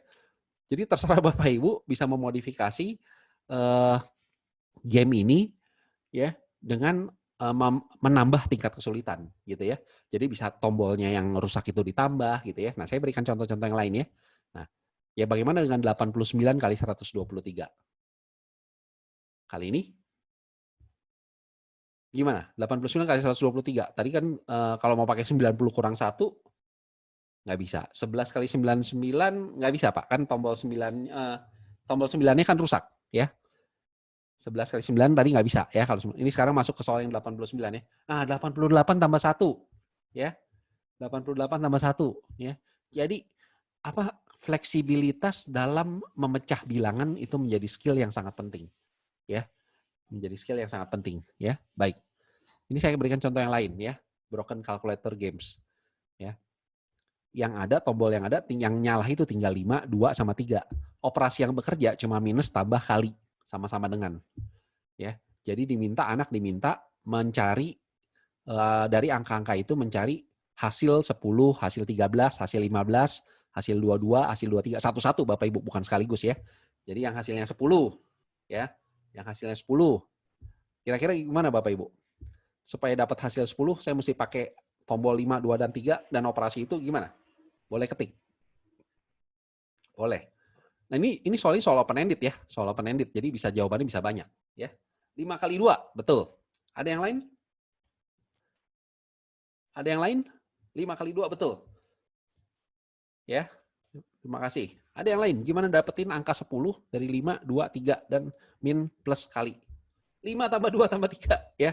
Jadi banyak sekali ya. Banyak. Ini open ended namanya yang tadi masuk open ended ya. Nah, jadi 5 kali 2 ya. Gimana kalau, nah coba, kalau 111 gimana? Kalau 111 gimana? Nanti kalau 13, 15, 22, silakan nanti main-main sama anaknya gitu ya. Gimana kalau 111? Ya. Coba sendiri ya di rumah ya.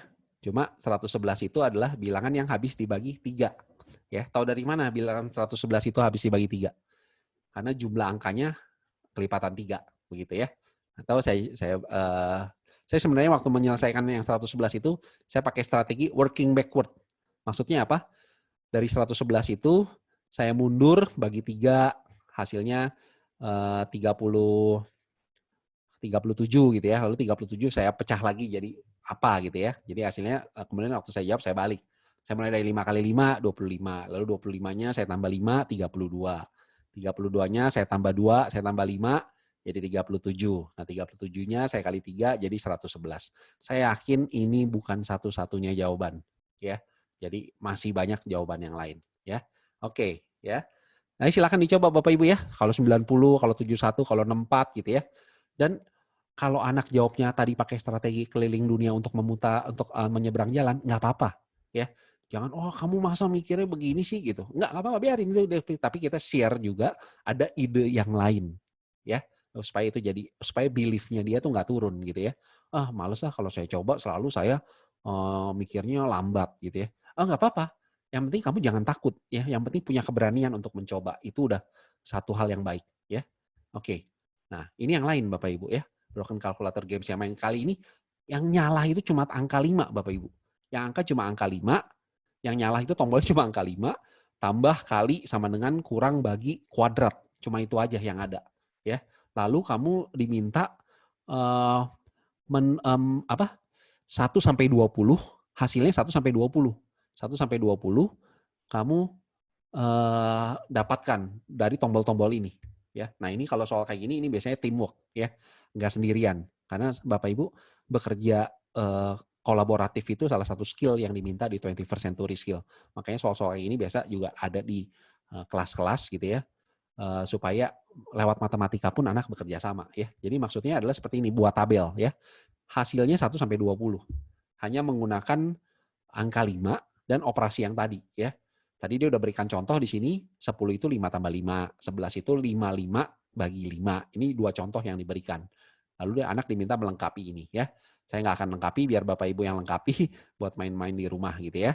Ya, ini tadi yang cuma 10 dan 11 ini ya. Kalau yang lain ya satu itu gampang, 5 bagi 5 gitu kan. 4 ya 5 dikurang 5 bagi 5 gitu ya. Kalkulator kalau ngitung 5 kurang 5 bagi 5 biasanya sih jadinya 4 gitu ya. Nah, lalu macam-macam seperti ini. Silakan dicoba sendiri gitu ya. Silakan dicoba sendiri. Oke. Saya lanjut ke tipe yang lain, applied real life problem. Wah, ini ya. Applied real life problem. Saya mau ini juga sama, jawabannya bisa banyak ya. Jawabannya bisa banyak.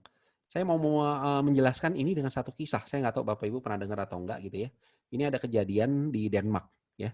Ada kejadian di Denmark. Saya mau tanya, ada Bapak Ibu boleh ketik di chat, kolom chat, kira-kira ada yang tahu alat ini alat apa? Ya kalau nggak tahu nggak apa-apa juga sih. Saya juga nggak tahu kalau nggak dikasih tahu gitu ya. Tapi mungkin ada yang pernah pakai. Silakan ya. Ada yang tahu alat ini alat apa? Oh tidak, nggak apa-apa ya, nggak apa-apa ya. Oke. Kompas kurang tepat ya, kurang tepat ya. Tapi ini barometer. Terima kasih Bu Meliana ya. Betul banget, barometer ya. Barometer ya. Jadi barometer ini alat untuk mengukur tekanan udara ya, tekanan udara ya. Tapi jadi pertanyaan bagaimana caranya untuk mengukur ketinggian ya. Jadi ini kisah nyata. Ada satu pertanyaan di University of Copenhagen ya, ujian fisika. Pertanyaannya seperti ini Bapak Ibu. Jelaskan bagaimana menetapkan tinggi suatu bangunan pencakar langit dengan menggunakan barometer ya. Bagaimana menetapkan tinggi suatu bangunan pencakar langit tapi pakainya barometer, bukan pakai meteran ya. Bukan pakai alat ukur penggaris gitu ya, atau meteran atau apa gitu ya, tapi pakai alat pengukur tekanan udara ya. Nah, ada satu anak jawab ya, dia begini jawabannya. Barometernya diikat aja pakai benang katanya. Ikat aja pakai benang yang panjang, lalu naik ke puncak gedung pencakar langitnya. Lalu turunkan pelan-pelan, turunkan sampai barometernya menyentuh tanah. Nah, panjang gedung itu kan jadi panjang benangnya tambah panjang barometernya, ketemu. Betul kan? Kan perintahnya adalah hitung ketinggian, tinggi gedung pencakar langit menggunakan barometer. Dia menggunakan barometernya loh, ya. Dan ketemu jawabannya, ya. Gitu. Tapi hasilnya Bapak Ibu tahu? Hasilnya ternyata tidak lulus. Tidak lulus anak ini, ya. Ketika diumumkan, tidak lulus. Dosennya yang meriksa itu marah. Kurang ajar anak ini. Ya, nggak ngerti fisika sama sekali berarti ini anak. Masa ukur barometer buat cari ketinggian gedung itu caranya diikat benang diturunin gitu kan? Nggak lulus, nggak ngerti dia konsep fisika sama sekali. Anaknya komplain, dia protes, ya, dia protes. Saya protes, kan saya udah ngikutin pertanyaannya. Barometer udah dipakai, tinggi gedungnya saya tahu. Kenapa saya nggak lulus? Kan sesuai sama pertanyaannya. Dia datang ke dosennya itu, ya. Dia datang ke dosennya, dia bilang, Pak, cara saya tadi benar, tapi saya punya cara yang lain, dia bilang. Open-ended ya, open-ended nih ya. Apa sebutin katanya. Oke, kalau kamu misalnya, kamu merasa betul, ini kertas, silakan kamu tulis. Waktu kamu 3 menit, kata dosennya gitu. Ini anak diem aja gitu ya, di meja diem aja. Dia, udah tinggal 1 menit waktunya. Si dosen ini bilang, waktu kamu tinggal 1 menit. Kamu nggak tulis, kamu nggak lulus. Anak ini ngomong, saya bukan yang nggak mau tulis, Pak. Cuma saya bingung mau tulis yang mana. Saya punya banyak cara. Tulis semuanya, kata dia. Atau jelasin aja udah. Anak ini jelasin. Iya Pak, saya bingung saya mau tulis yang mana. Saya takut salah lagi, dia bilang gitu. Ya, cara pertama dia bilang selain cara yang tadi pakai benang, pakai pensil dia bilang. Saya ambil pensil, saya taruh di tanah dalam posisi tegak, kan ada bayangannya kan? Nah, kan ada, saya bisa ukur panjang pensil sama panjang bayangan. Kan mataharinya sama, ya kan? Pasti ada bayangan gedung juga kan? Nah, pasti dari bayangan gedung itu juga memiliki perbandingan yang sama dengan pensil tadi. Kalau panjang pensilnya 10, panjang bayangannya 5, maka kan 10 banding 5, 2 kan? Berarti saya tinggal ukur panjang bayangan si gedung itu berapa, kali 2 aja dapat. Karena kan matahari sinarnya sejajar. Itu bisa dapat. Ya. Atau barometer, kan dia bilang pakai barometer. Jadi ini dia nggak, sorry saya salah ketik. Barometernya ditaruh di tanah, ada bayangannya gitu. Ya. Jadi bayangan barometer dibandingin sama barometer panjangnya. Ya kan pakai barometer juga ketemu gitu kan. Atau dia bilang ini, kan pakai barometer ya. Barometernya diikat aja pakai benang, lalu diayun, bikin kayak pendulum yang bolak-balik kiri kanan gitu, diayun. Hitung aja periodenya waktu di tanah sama di atas gedung pencakar langit. Nah, perbedaan periode itu bisa untuk mengetahui selisih gravitasi. Itu juga bisa, dia bilang. Kan barometer juga kepake, dia bilang gitu. Ya. Atau naik ke puncak gedung, bawa stopwatch, barometernya dijatuhin, sambil nyalain stopwatch-nya. Begitu prang, pecah, matiin stopwatch-nya. Nah, itu kan jarak tempuh kan? Jarak tempuh itu sama dengan tinggi gedung. Ya, pakai gerak jatuh bebas. Ya, gerak jatuh bebas. Karena detiknya tahu, gravitasinya tahu gitu kan. Ya. Cuma sayang Pak kalau pakai cara itu, dia bilang. Barometernya rusak, kan jatuh pecah. Ya. Atau cara lain gini, barometernya bawa ke kantor pengelola katanya, ya. Ketok, petugasnya keluar, bilang, ya, kamu mau nggak kasih tahu saya berapa sih tinggi gedung ini? Nanti barometer yang cantik ini akan jadi punya kamu. Dapat juga Bapak Ibu ya, tinggi barometernya dapat juga kan? Barometernya kepake gitu loh, cuma dikasih ke kantor pengelolanya itu kan. Ya, jadi dia bilang bisa itu juga. Cuma kalau Bapak pengen saya, dia bilang kalau Bapak pengen saya jawab, saya ukur tekanan udara di tanah berapa, lalu tekanan udara di puncak gedung berapa, lalu perbedaan tekanan itu bisa mengetahui tinggi, perbedaan tinggi, di mana itu adalah tinggi gedung. Itu maaf Pak, itu buat saya kok jawaban itu bosen. Dia bilang gitu Bapak Ibu. Ya, bosen kok nggak kepikir sih cara yang lain gitu loh. Ya, tahu Bapak Ibu siapa orang ini? Ada yang pernah mendengar kisah ini? Bisa tahu siapa orang ini? Luar biasa ya. Siapa dia? Ini Bapak Ibu ternyata. Namanya Niels Bohr. warga Denmark pertama yang meraih Nobel Fisika pada umur 37 tahun. Ya, luar biasa ya. Jadi ternyata jawaban anak itu bukannya dia ngeledek ya, tapi emang ternyata dia itu lucu gitu ya, pengen apa? Thinking out of the box gitu ya, mau thinking out of the box ya. Dimana itu bagi orang dewasa dianggap apa sih gitu ya, tapi dengan dia bisa mengklarifikasi, dia lulus dengan baik gitu ya. Jadi ini Bapak Ibu, ini yang open ended problem, walaupun jawaban yang kita anggap itu cuma satu, tapi ternyata anak itu bisa aja berpikir yang lain gitu loh ya, applied gitu ya. Nah, begitu juga Bapak Ibu di matematik bisa ya. Jadi ini soal yang ada di Curiosmat juga gitu ya. Make an organized list. Ini penting banget ya. Saya kan kepala sekolah SMA ya. Saya melihat, saya juga ngajar matematik kelas 12, saya ngajar lagi mempersiapkan anak-anak yang lagi mau ujian A-level gitu ya. Ujian International Standardized Test buat masuk uni ya. Dan saya lihat topik yang paling tidak disukai anak-anak adalah topik probability atau peluang. Mungkin Bapak Ibu pasti waktu SMA juga pernah belajar topik itu. Kenapa? Karena rumusnya sangat sedikit, tapi skill yang ada di situ sangat banyak. Salah satunya membuat daftar yang teratur atau make an organized list. Ya, jadi di sini ada satu. Nah ini di Curiosmat skill ini diajarkan lewat pelajaran problem solving. Ya, jadi di sini ada satu case. Ada Randy namanya. Dia mau main game yang judulnya tebak bilangan saya berapa yang saya pikir. Saya kasih clue-nya, lalu kamu tebak. Ya, nah dia kasih nah ini clue-nya. Bilangan saya itu bilangan 3 angka dan bilangannya genap. Jadi ada bilangan puluhan, satuan, puluhan, ratusan gitu ya. Jadi bilangan 3 angka dan genap ya. Jadi misalnya 708, nah itu bilangan 3 angka yang genap gitu ya. 902 atau 900 itu bilangan 3 angka genap gitu ya. Nah, digit di ratusannya itu lebih besar dari 8. Oh, kalau lebih besar dari 8 berarti 9 gitu kan.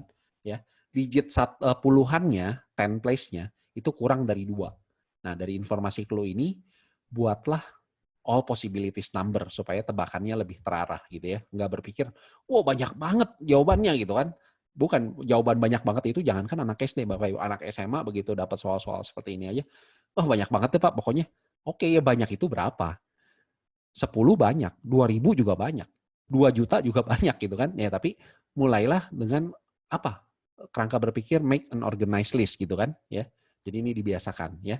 Jadi tadi karena 100-nya itu greater than 8, maka jadi kemungkinannya 9 ya. Lalu tens digitnya katanya less than 2, berarti kalau nggak 0, 1. Dan dia one digitnya harus even number. Even number berarti belakangnya kalau nggak 0, 2, 4, 6, 8. Dan dari sini mereka buat susunan. 900, 902, 904, 906, 908. Habis sudah. Lalu 910, 912, 914, 916, 918. Jadi membuat organize list yang teratur. Ya, ini juga belajar pola pikir.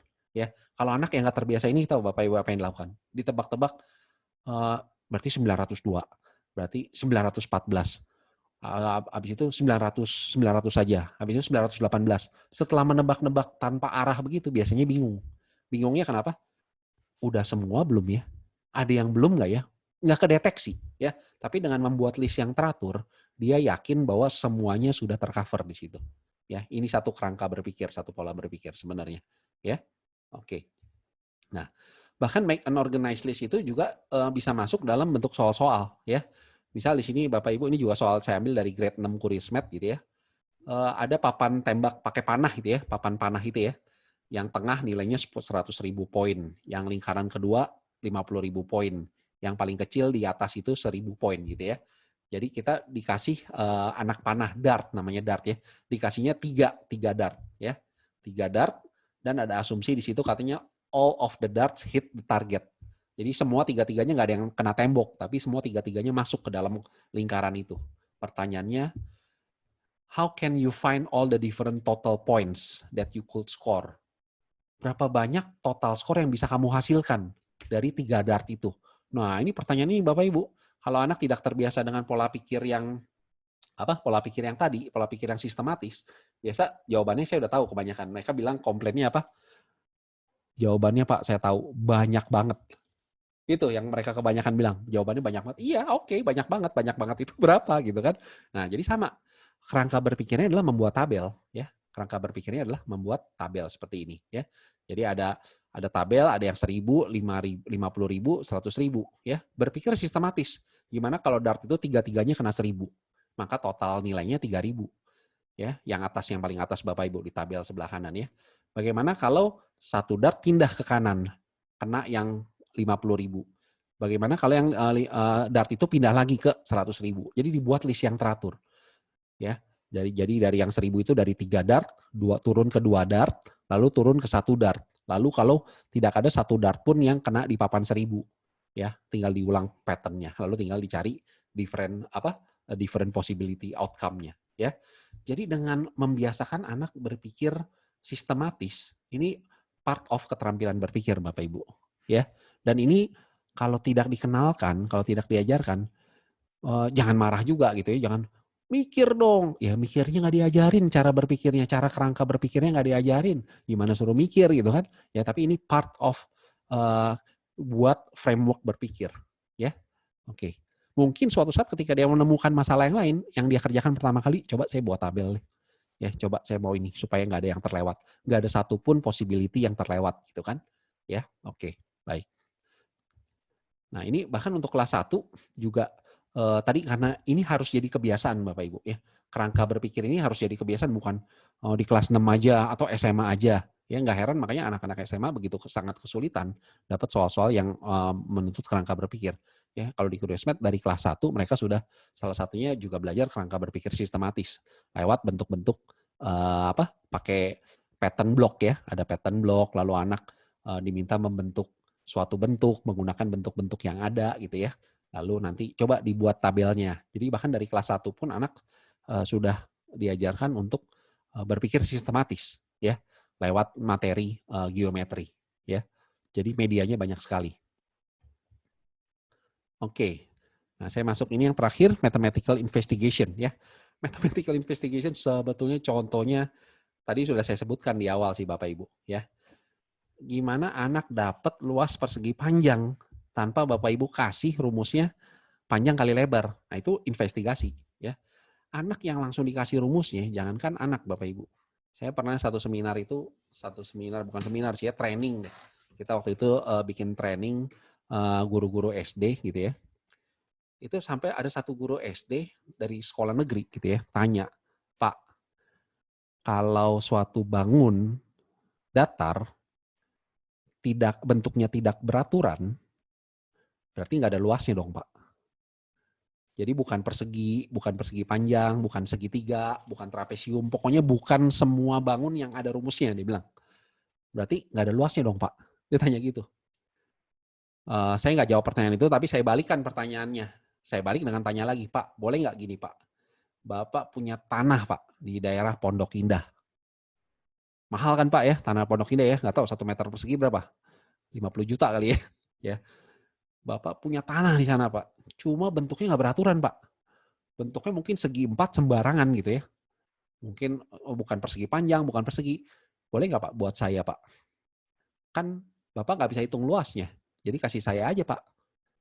Ya kan nggak ada rumusnya, Pak. Wih, jangan dong, nggak boleh, dia bilang. Itu kan biar gimana, tanah itu ada luasnya pasti. Nah, saya bilang itu, Pak. Itu maksud saya ya.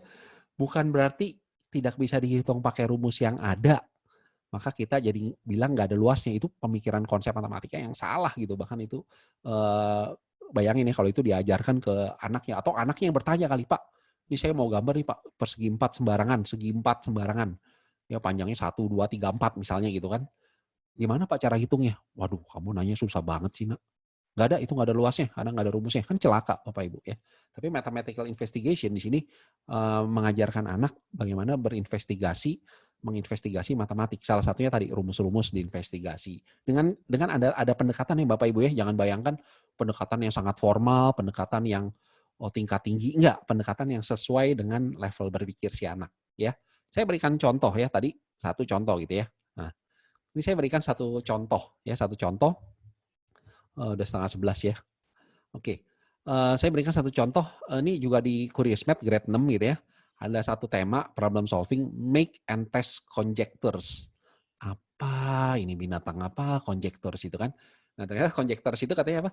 Sebuah generalisasi yang kamu pikir itu betul. Jadi misalnya gini, contoh nih ya, contoh Bapak Ibu ya. Bilangan ganjil tambah bilangan ganjil selalu bilangan genap. Itu yang kita yakini betul kan? Tes 1 tambah 1, 2. Nah kan genap. 3 tambah 1, 4. Nah kan genap. 99 tambah 1, ganjil tambah ganjil, 100. 99 tambah 1, 100, genap. Nah kan, nah itu generalisasi ya. Akhirnya kita mengambil kesimpulan bahwa semua bilangan ganjil, kalau ditambah bilangan ganjil, pasti hasilnya bilangan genap. Ya.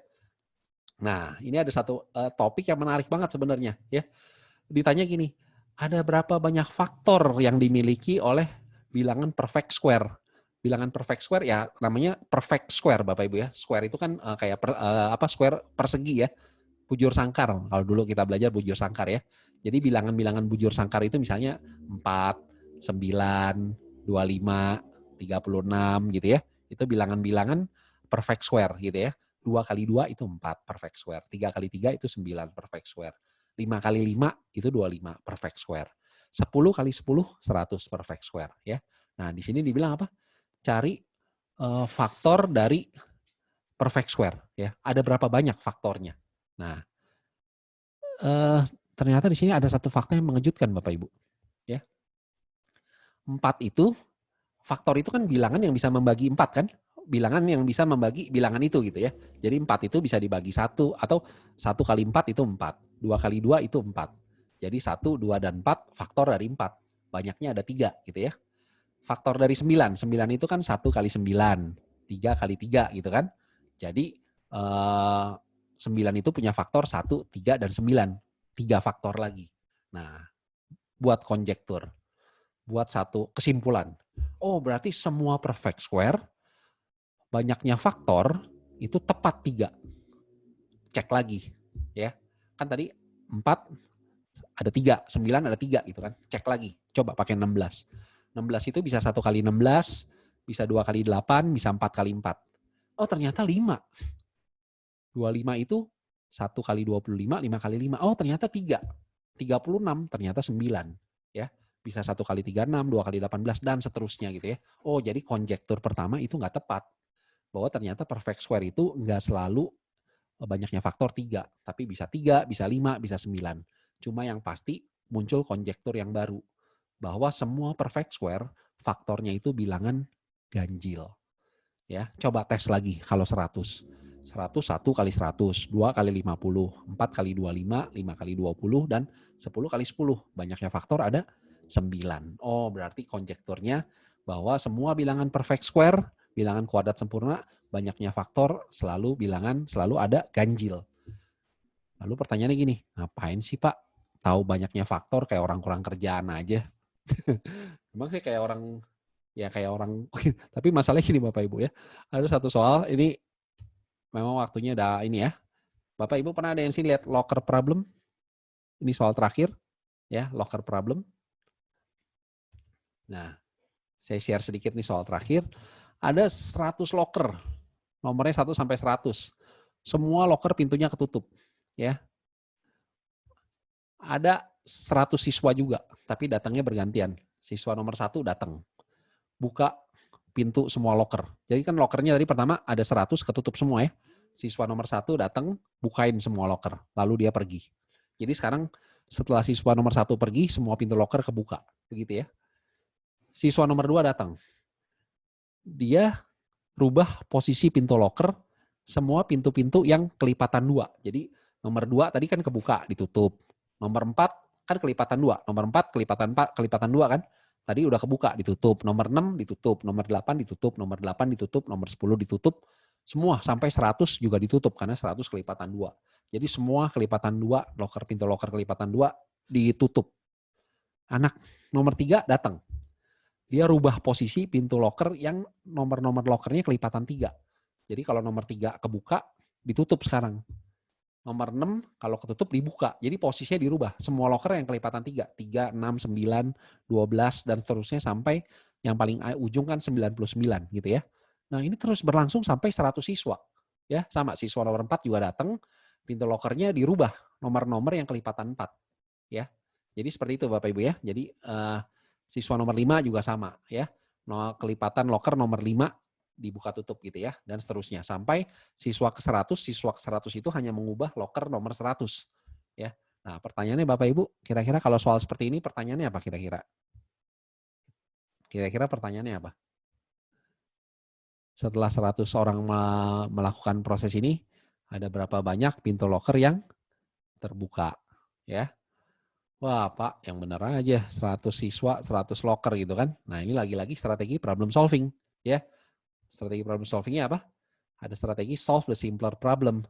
Jadi jangan bayangkan mengerjakan 100 gitu ya, tapi simplify aja. Lokernya cuma 10, orangnya 10 gitu ya. Jadi di sini bikin tabel lagi, simplify, jangan jadi 100 tapi jadi aja 10. Mau 5 juga boleh ya. Terserah, ini masalah investigasi aja ya. Jadi siswa pertama membuka semua loker. Jadi B. Tadi kan lokernya ketutup kan? Ya, sekarang siswa pertama datang, semua pintu loker dibuka jadi B ya. Siswa kedua merubah pintu-pintu yang kelipatan 2 kan? Ya. Jadi semua Bapak Ibu bisa lihat yang warna merah itu kelipatan 2 dari B jadi T. Tutup gitu kan. Nomor 2, nomor 4, nomor 6, nomor 8, nomor 10 jadi ketutup semua. Ya. Siswa ketiga datang merubah yang nomor-nomor kelipatan 3. Jadi yang 3 itu dari B jadi T, yang nomor 6 tutup jadi buka, nomor 9 buka jadi tutup gitu kan.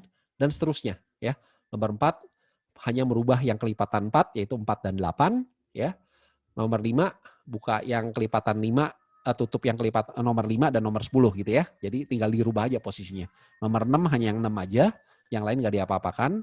Yang 7 hanya ke 7, yang 8 hanya ke 8, yang 9 hanya 9, dirubah posisinya. Yang 10 hanya 10. Karena kan nggak ada nomor 20 dan seterusnya. Ini saya menyederhanakan permasalahannya ya. Dari 100 jadi 10. Lalu coba lihat polanya. Kira-kira yang terbuka nomor berapa aja? Yang terbuka ternyata nomor 1, nomor 4, dan nomor 9. Nah, ada yang istimewa nggak Bapak Ibu? Nomor-nomor loker yang ternyata pintunya terbuka. 1, 4, dan 9. Nggak lain itu adalah perfect square yang tadi. Ya, perfect square yang tadi. Kenapa yang terbuka hanya nomor-nomor perfect square? Karena tadi banyaknya faktor, banyaknya ganjil. Jadi loker nomor 1 hanya nomor 1 yang buka. Nomor 4 yang berubah itu nomor 1, nomor 2, dan nomor 4.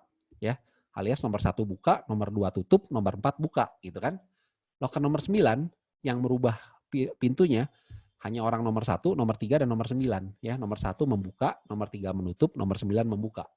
Artinya kalau ditanya berapa banyak loker yang terbuka, itu sebenarnya hanya loker-loker yang terbuka itu hanya loker-loker yang merupakan bilangan kuadrat sempurna. Karena orang yang membuka itu banyaknya ganjil. Ya. Jadi kalau tadi lokernya ada 100, kita yakin dengan cepat, oh kalau gitu mah yang kebuka kan pasti bilangan kuadrat sempurna. 1 kebuka, 4 kebuka, 9 kebuka, 16 kebuka, sampai 100. 100 itu kan 10 kali 10. Oh berarti yakin ada 10 loker yang pintunya terbuka. Ya. Kalau 1 sampai 100 Bapak Ibu ya, kalau 1 sampai 2020 juga pakai strategi yang sama ya, looking for pattern. Baik. Jadi saya tutup presentasi hari ini. Setelah itu nanti kita masuk ke tanya jawab. Silakan Bapak Ibu ya. Saya cuma ingin menjelaskan bahwa ini di CuriousMath ya. Di CuriousMath ini setiap chapter anak akan belajar topik problem solving ya. Jadi tadi problem solving itu nggak melulu hanya misalnya di kelas tertentu ya. Ini di kelas 1, bahkan di setiap chapternya juga ada problem solving. Ya ini grade 1 ya. Dari setiap chapternya selalu kalau di highlight itu yang kuning itu ada problem solving ya. Karena tadi problem solving adalah bagian dari menciptakan kerangka berpikir siswa dan habits of mind, kebiasaan berpikir ya, bukan berpikir yang tingkat olimpiade tapi berpikir sesuai levelnya dia ya. Baik, terima kasih untuk Bapak Ibu yang sudah mendengarkan. Saya punya YouTube dan Instagram, biasa saya juga suka upload cara-cara mengerjakan soal. Tujuannya tadi supaya Bapak Ibu orang tua juga bisa membantu juga belajar dalam membimbing nanti putra-putrinya. Baik, saya kembalikan ke Miss Nadia. Terima kasih Bapak Ibu. Silakan Miss Nadia. Oke, baik. Terima kasih untuk Pak Teja untuk penyampaian materinya yang sangat menarik. Kita nanti akan ada sesi tanya jawab, pertanyaan-pertanyaan yang sudah ada di kolom chat sudah kami kumpulkan. Bila masih ada pertanyaan, boleh langsung diketik di kolom chat ya. Namun sebelum itu kita akan sesi foto dulu. Mohon untuk semua peserta mengaktifkan kameranya supaya kita bisa berfoto bersama. Iya, diminta untuk kepada Sir Kristo untuk membantu kita untuk foto ya. Baik, oke. Iya, kita tunggu sebentar lagi ya. Masih ada yang belum menyalakan kamera.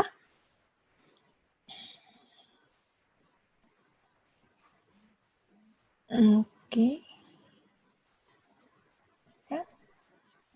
Ya, dimohon untuk semua peserta untuk menyalakan kamera ya, supaya kita bisa berfoto bersama.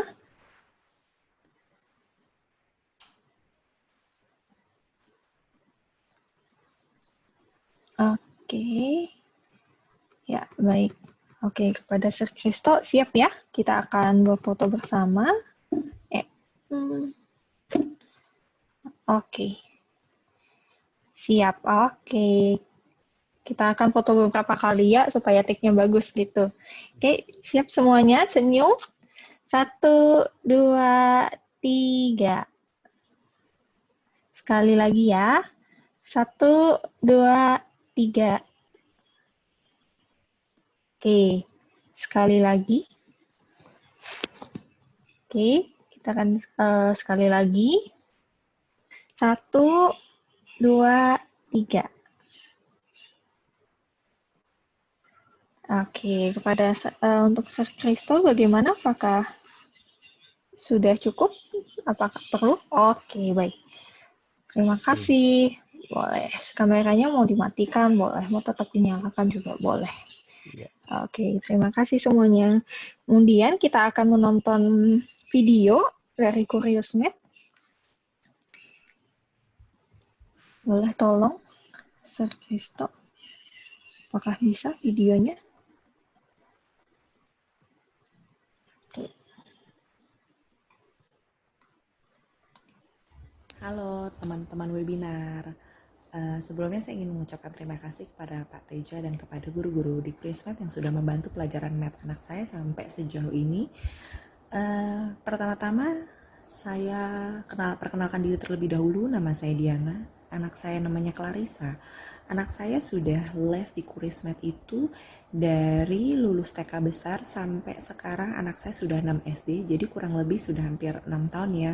Mungkin banyak teman-teman yang berpikir ya, baru umur 6 tahun, baru lulus TK besar, kenapa harus dilesin pelajaran math, untuk apa? Cuman balik lagi ke tipe orang tua ya, dan prinsip orang tua masing-masing dalam mendidik dan mengajarkan anak-anak kita, mau anak kita jadi seperti apa. Kalau saya adalah tipe orang tua yang pengennya itu sedia payung sebelum hujan, jadi saya ingin anak saya itu lebih bisa duluan daripada pelajaran yang ada di sekolah. Jadi sebelum kami memutuskan anak saya les di Curious Math, adalah kami mensurvei dulu kurikulum dan buku pelajaran math apa yang akan anak kami pelajarin di sekolah, dan kami mensurvei juga beberapa tempat les yang cocok dan yang pas, yang sesuai dengan kurikulum yang ada di sekolah. Seiring berjalannya waktu ya, nggak kerasa banget tahun demi tahun, akhirnya anak saya sudah duduk di kelas 6 SD. Kenapa saya masih tetap mempercayakan Curious Math sebagai tempat les yang membimbing pelajaran math anak saya sampai sejauh ini adalah nggak lepas dari progres dan bukti yang nyata. Kalau misalkan nggak ada progres, nggak mungkin ya saya tetap lesin anak saya di tempat les tersebut. Apalagi ibu-ibu ya, udah bayar mahal-mahal tapi nggak ada progresnya, buat apa gitu kan. Progres dan bukti yang nyata dari anak saya adalah yang pertama, anak saya itu jika dapat PR dari sekolah, itu dengan mudahnya dan dengan gampangnya langsung dia bisa mengerjakan sendiri tanpa bantuan saya. Misalkan ada yang gak bisa pun, itu yang bener-bener soal yang kayaknya tricky banget. Jika memang gak bisa pun, dia akan bertanya pada saya. Nah, jika saya masih gak bisa untuk mengajarkan anak saya soal math tersebut, saya akan WA Curious Math, dan guru-gurunya sangat helpful banget ya untuk membantu menjawab pertanyaan yang kami tanyakan gitu melalui WA maupun video call. Dan yang kedua, progres dan bukti yang nyata yang ada pada anak saya adalah ulangannya. Ulangan anak saya itu jika di sekolah itu nggak pernah namanya itu di bawah 85. Rata-rata selalu di atas 85. Dan bukti nyata yang ketiga adalah anak saya sudah mengikuti beberapa perlombaan Olimpiade Matematika dan anak saya sudah menang sebanyak 3 kali, yaitu lomba Kenguru Math, lomba Seamo, dan lomba ICAS. Saya sangat berterima kasih sekali kepada Kurismet yang membantu pada saat anak saya Olimpiade. Anak saya diajarkan dan dibimbing sampai anak kami bisa menang dalam perlombaan tersebut. Menurut saya sistem pembelajaran di Kurismet ini sangat sistematis dan guru-gurunya pun sangat profesional. Jadi pada saat dulu sebelum pandemi, anak-anak kami masih onsite ya, datang ke tempat les. Itu Kurismet sebelum mulai belajar, anak-anak kami itu akan diputarkan video yang akan diajarkan pada hari itu. Misalkan anak kita lagi belajar algebra dan akan ada videonya tuh terlebih dahulu sebelum anak kita memulai pelajaran yang ada gitu. Dan pada saat online pun video tersebut pun tetap dikirimkan melalui WhatsApp ya, WhatsApp group. Jadi nggak ada bedanya sih pada saat onsite maupun online. Anak kami tetap bisa dapat pelajaran yang terbaik gitu. Dan bahan-bahan kertas pelajaran yang biasa anak kita dapatkan ya pada saat onsite, kita tetap bisa mendapatkan pada saat kita online. Adalah kita bisa mengambil bahannya sendiri langsung ke tempat les tersebut atau kita bisa pesan Gojek ya. Jadi sebenarnya selama pandemi ini pun nggak berpengaruh sih untuk pembelajaran math anak saya. Jadi Kurismet menurut saya tetap memberikan pelayanan yang terbaik ya untuk mengajarkan anak saya. Sekian testimoni dari saya teman-teman. Sekali lagi terima kasih buat Pak Teja dan guru-guru di Kurismet yang sudah membantu dan mengajar anak saya sampai hari ini. God bless you all. Baik, ya itu tadi video dari Mam Diana, salah satu orang tua yang anaknya sudah les di Kuriosmed, seperti yang tadi Mam Diana bilang, sudah sekitar 5-6 tahun ya di Kuriosmed. Oke. Jadi, sebentar, saya akan share screen.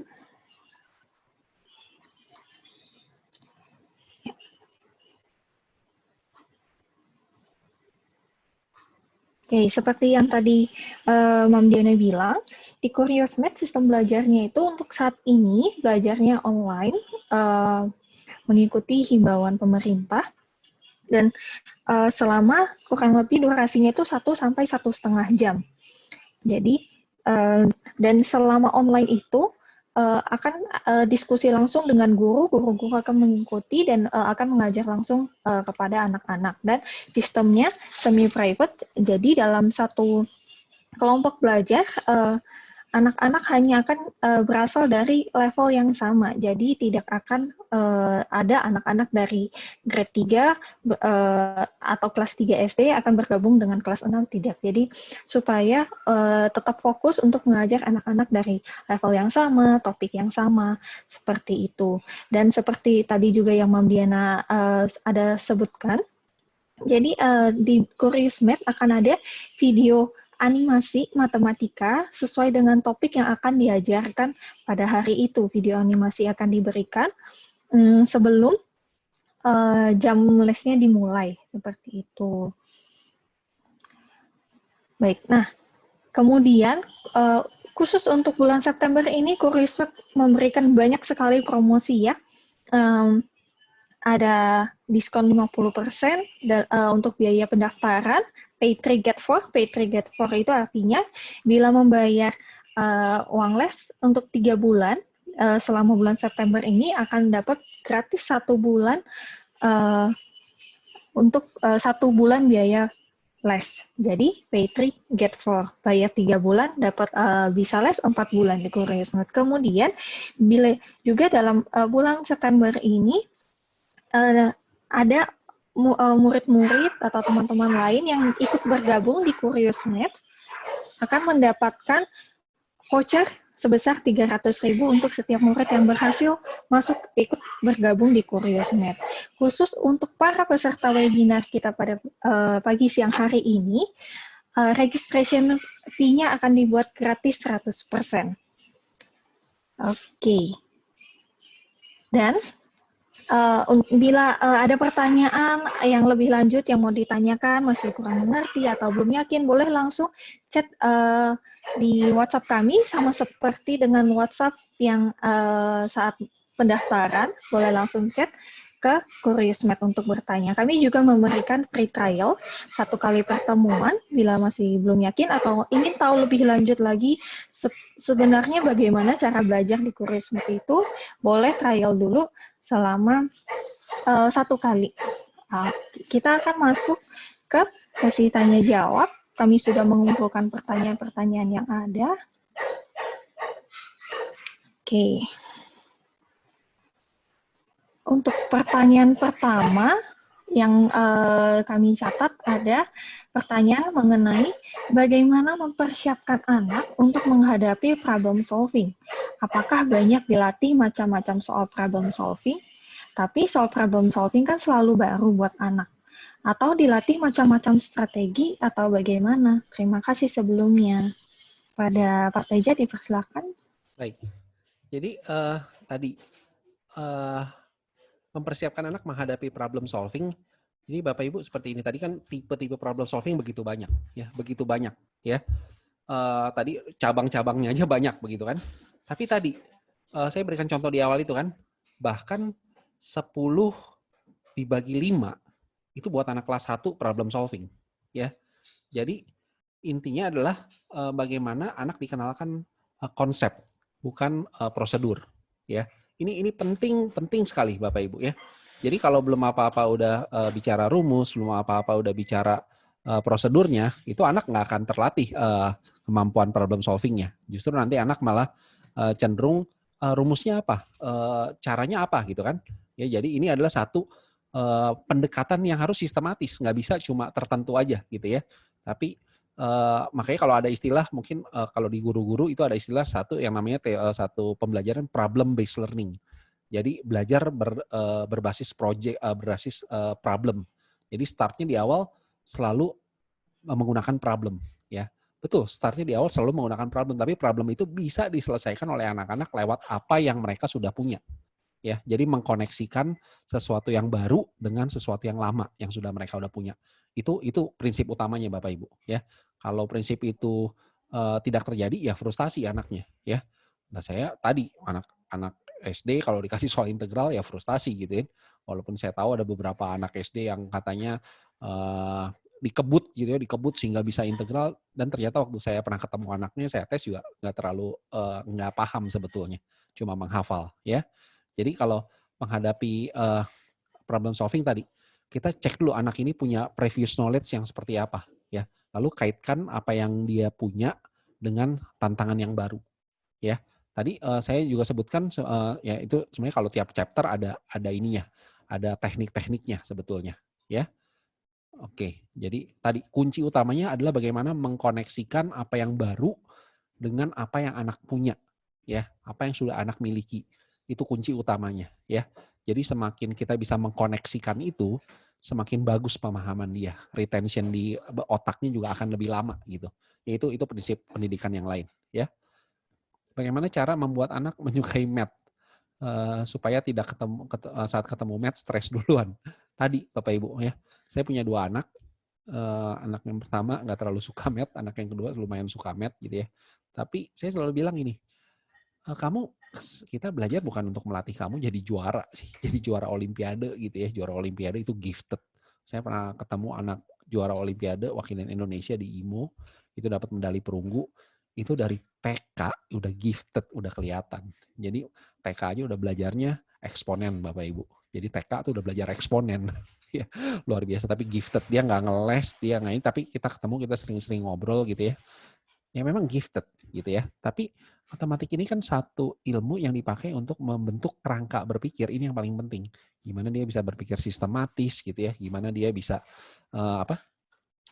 lewat matematik itu lebih kreatif. Tadi kan banyak soal tentang broken calculator gitu kan.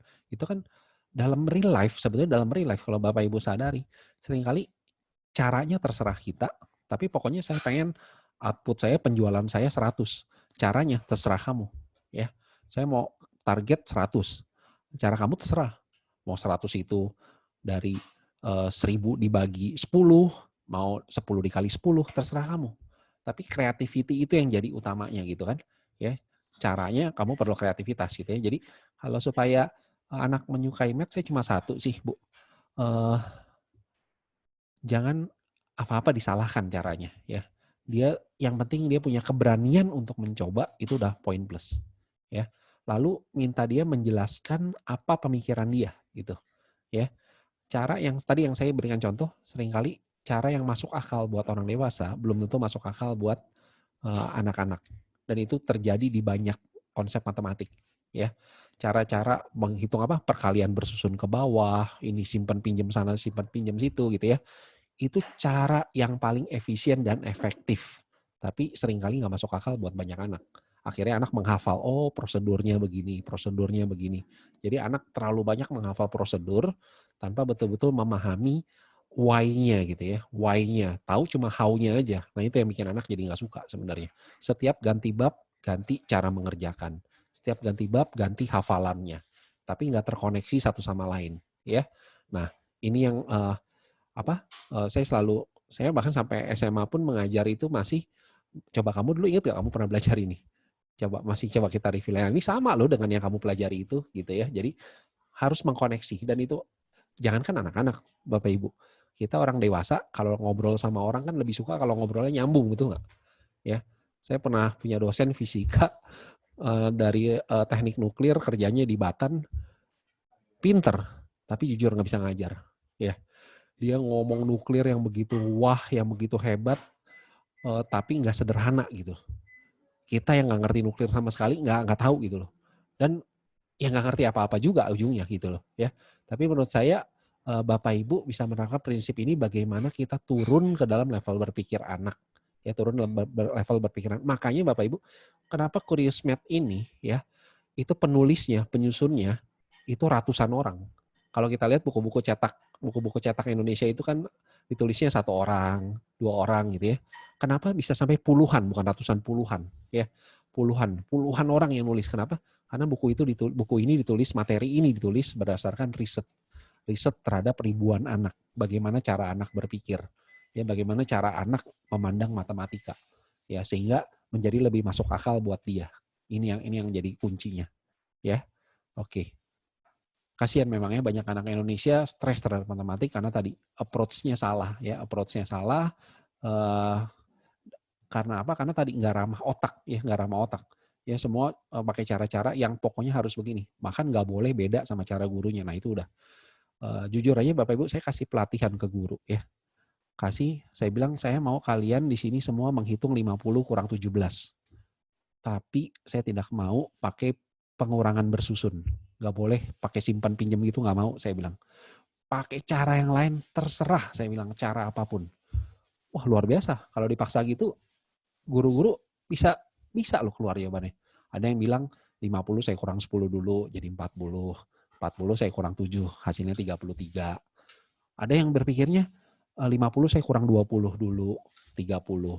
Baru kan kelebihan 3 nguranginnya, tambahin 3, 33. Atau yang berpikirnya luar biasa, ada yang berpikir tambah. 17 saya mau tambah 10, saya tambah 30 aja jadi 47. Kurang 3 kan, jadi 30 dan 3, 33. Saya tulis semua jawaban guru-guru itu di papan, ada sekitar 8 cara ya. Lalu saya tunjuk satu guru yang tadi prefer cara pertama, Bu, coba menurut Ibu cara berpikir guru lain ini, teman Ibu yang cara nomor 8 gimana, Bu? Dia bilang apa? Aneh Pak cara pikirnya. Saya nggak bakal mikir kayak gitu, pusing saya. Nah, saya bilang, ini kita orang dewasa yang tingkat adaptasinya lebih bagus ya. berdasarkan tingkat perkembangan psikolog anak kan, anak itu di level SD itu masih adaptasinya masih rendah kan, ya. Bahkan kalau anak yang makin kecil, anak kelas 6 umur 6 sama umur 6 kalau ketemu suka kita lihat dua-duanya ngomong. Nggak ada yang denger tuh, ya. Karena dua-duanya pengen didengar gitu kan. Satu ngomong, satu lagi ngomong juga. Satu cerita papanya juga gitu kan. Tapi ngomong aja gitu kan. Ya nggak mau gantian atau saling rebut gitu kan. Karena tadi tingkat adaptasinya rendah. Nah, kita bayangkan bagaimana anak-anak dengan tingkat adaptasi yang rendah ini dipaksa pokoknya harus gini. Ya, nggak ada pilihan lain. Nggak masuk akal gitu. Bahkan orang dewasa aja waktu itu tadi ya Bapak Ibu sharing pengalaman ketika suruh diminta untuk memahami pemikiran yang lain. Aduh, aneh cara pikirnya. Enggak, saya nggak bakal mau begitu. Nah, saya bilang, itulah yang dirasakan anak-anak gitu. Ya, nggak masuk akal buat dia gitu ya. Jadi memang ya tugas kita guru dan orang tua itu sebenarnya jadi semakin berat karena harus memahami anak gitu ya, memahami pemikiran anak-anak ya, tapi juga men-sharingkan ide-ide ya. Jadi begitu kira-kira ya. Oke, lalu pertanyaan lainnya, sorry ini karena chatnya panjang ya, apalagi Atau nih? boleh saya bantu bacain? Oh boleh. Pertanyaan berikutnya itu ada soal problem solving begini, apakah sudah diterapkan di kurikulum Indonesia? Nah, begini, terima kasih Miss Nadia. Jadi yang pertama, Singapura sudah mulai dari 2006, Amerika mulai dari 1996 ya. Indonesia 2013 sudah memasukkan tadi yang saya tampilkan itu 2013 sudah memasukkan bahwa problem pemecahan masalah harus menjadi fokus dalam pembelajaran matematika. Cuma satu sayangnya ya, di bukunya, di materinya itu belum terrefleksi ya, belum terrefleksi. Tadi saya berapa kali memang terlibat dalam dengan tim dari Pusat Kurikulum Nasional gitu ya, kita berapa kali bertukar pikiran, memang itu belum masuk gitu ya. Dalam artian yang tadi, yang sebenarnya apa sih yang diinginkan dari pemecahan masalah ini ya. Tapi ya ini kan masalahnya resource ada gitu ya, resource ada. Apakah kita mau resource ini ada dulu yang harus yang dari Indonesia baru kita mau, padahal zamannya sudah berubah ya. Kenapa Bapak Ibu? Nah ini tadi belum terjawab ya, saya belum jawab nih. Kenapa problem solving menjadi fokus sekarang dalam pembelajaran semua subjek sebenarnya. Matematik hanya salah satunya ya. Karena tadi kita mempersiapkan anak-anak kita yang dalam waktu mungkin dalam 20 tahun ke depan itu akan jadi leader ya, di mana Bapak Ibu kebayang 20 tahun ke depan itu dunia seperti apa ya. Masalahnya baru. Bahkan kita belum pernah ngalamin masalahnya. Contoh pandemi COVID. Pandemi COVID ini belum pernah ada yang mengalami kan, katanya periodik 100 tahun. 1920 pernah terjadi flu Spanyol. Siapa yang hidup di 1920 gitu ya. Nah, jangan-jangan nanti banyak muncul masalah yang baru. Kenapa masalah baru bisa muncul? Dunia kita kan cuma segini. Ya, dunia kita ini cuma bulatnya itu cuma segitu. Radiusnya 6.400 kan. Tapi jumlah penduduk sekarang udah 7 miliar. Dan eksponensial. Akan jadi 8 miliar, akan jadi 9 miliar, akan jadi 10 miliar dengan jauh lebih cepat daripada waktu dari 0 ke 1 miliar gitu kan. Jadi dengan pertumbuhan penduduk yang demikian banyak dan jumlah buminya itu cuma segini, itu akan memunculkan masalah yang banyak. Krisis energi, krisis air bersih, krisis pangan gitu ya. Nah, oleh karena itu masalah-masalah yang dulu belum ada itu akan muncul. Oleh karena itu anak perlu terlatih menghadapi situasi yang baru, menghadapi masalah yang baru yang belum ada terpecahkan sebelumnya. Jangan takut, tapi kamu kan udah punya satu mentalitas bahwa kamu bisa ya dengan cara mengurai, menyederhanakan permasalahan, ya teknik-teknik rangka berpikir tadi, ya. Jadi seperti itu, Bapak Ibu ya. Kenapa semua negara juga pengen menjadikan problem solving ini sebagai fokus dari pembelajaran mereka, ya. Ini ada pertanyaan, saya udah ketemu ini chat-chatnya. Boleh tahu program-program yang ada di Kurismed. Jadi kalau program-program yang ada di Kurismed, kami memang punya kurikulum tersendiri, ya. Kurikulum tersendiri yang berdasarkan based on research. Jadi kami adjust dari 2 negara, US, fokusnya US, tapi ada banyak tambahan juga dari Singapura, ya, supaya membekali anak dengan lebih lengkap, ya. Oke. Jika banyak strategi yang saya jelaskan, apakah ada pembagian jenjang? Betul, ada, ya, ada Bu. Jadi ada. Jadi kalau inti dari pembelajaran matematika di level SD itu sebenarnya cuma bicara bilangan, geometri, measurement. Ya, 3 itu aja sebetulnya. Ya, bilangan dari kecil ke besar gitu ya, terus bertahap. Ya, geometri dari kecil ke besar. Measurement di sini maksudnya panjang, luas, panjang, volume, berat, itu semua masuk ke dalam situ gitu ya. Jadi memang ada tahapan-tahapannya ya. Keseluruhan strategi harus diajarkan, iya. Jadi dikenalkan, lalu nanti anak bisa memilih mana yang cocok buat dia ya. Jadi bahkan nanti tadi yang saya tunjukkan itu selain ada per chapter, lalu ada mixed problem solving. Nah, mixed problem solving itu soal-soal yang biasa sifatnya lebih general, ya, lebih general. Lalu anak nggak tahu dia mau pakai apa, tapi dia harus kuncinya pahami permasalahannya. Saya punya apa, ya. Lalu kerangka berpikir itu dijalankan, ya. Jadi seperti itu, ya. Dan ini memang harus pendekatan yang sistematis ya, rutin supaya habits of mind itu terbentuk, habits of mind.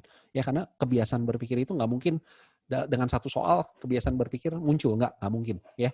Tapi harus terus diulang, tapi yang diulang ini bukan soal, tapi yang diulang ini adalah kerangka berpikir ya. Jadi dengan soal ini kerangka berpikirnya yang berulang begitu ya. Oke. Apakah ada tips mengerjakan soal Olimpiade Matematika, terutama peluang, inklusi, eksklusi, berapa soal rumit lainnya jika blank? Ya, oke. Tadi ya, kalau Olimpiade, ini kan baru IMO nih ya, IMO International Math Olympiad ya, International Math Olympiad. Bapak Ibu tahu 3 soal 4,5 jam, ya, 3 soal 4,5 jam. Jadi 1 soal itu kurang lebih 1,5 jam ya. Dan ngerjainnya 2 hari. Ada hari pertama 3 soal, hari kedua 3 soal ya. Itu menurut saya itu perlu ekstra. Bahkan kan anak-anak IMO ini di karantina ya. Kami punya anak yang dulu juga ikut IMO gitu ya. Di karantina itu 3 bulan ya. 3 bulan untuk terbiasa dengan tipe-tipe soalnya ya. Tapi tadi kita bicara problem solving bukan hanya bicara masalah Olimpiade ya. Tapi problem solving ini masalah life skill yang mereka bisa terapkan dalam kehidupan mereka ya, menghadapi situasi-situasi yang baru ya. Oke. Baik.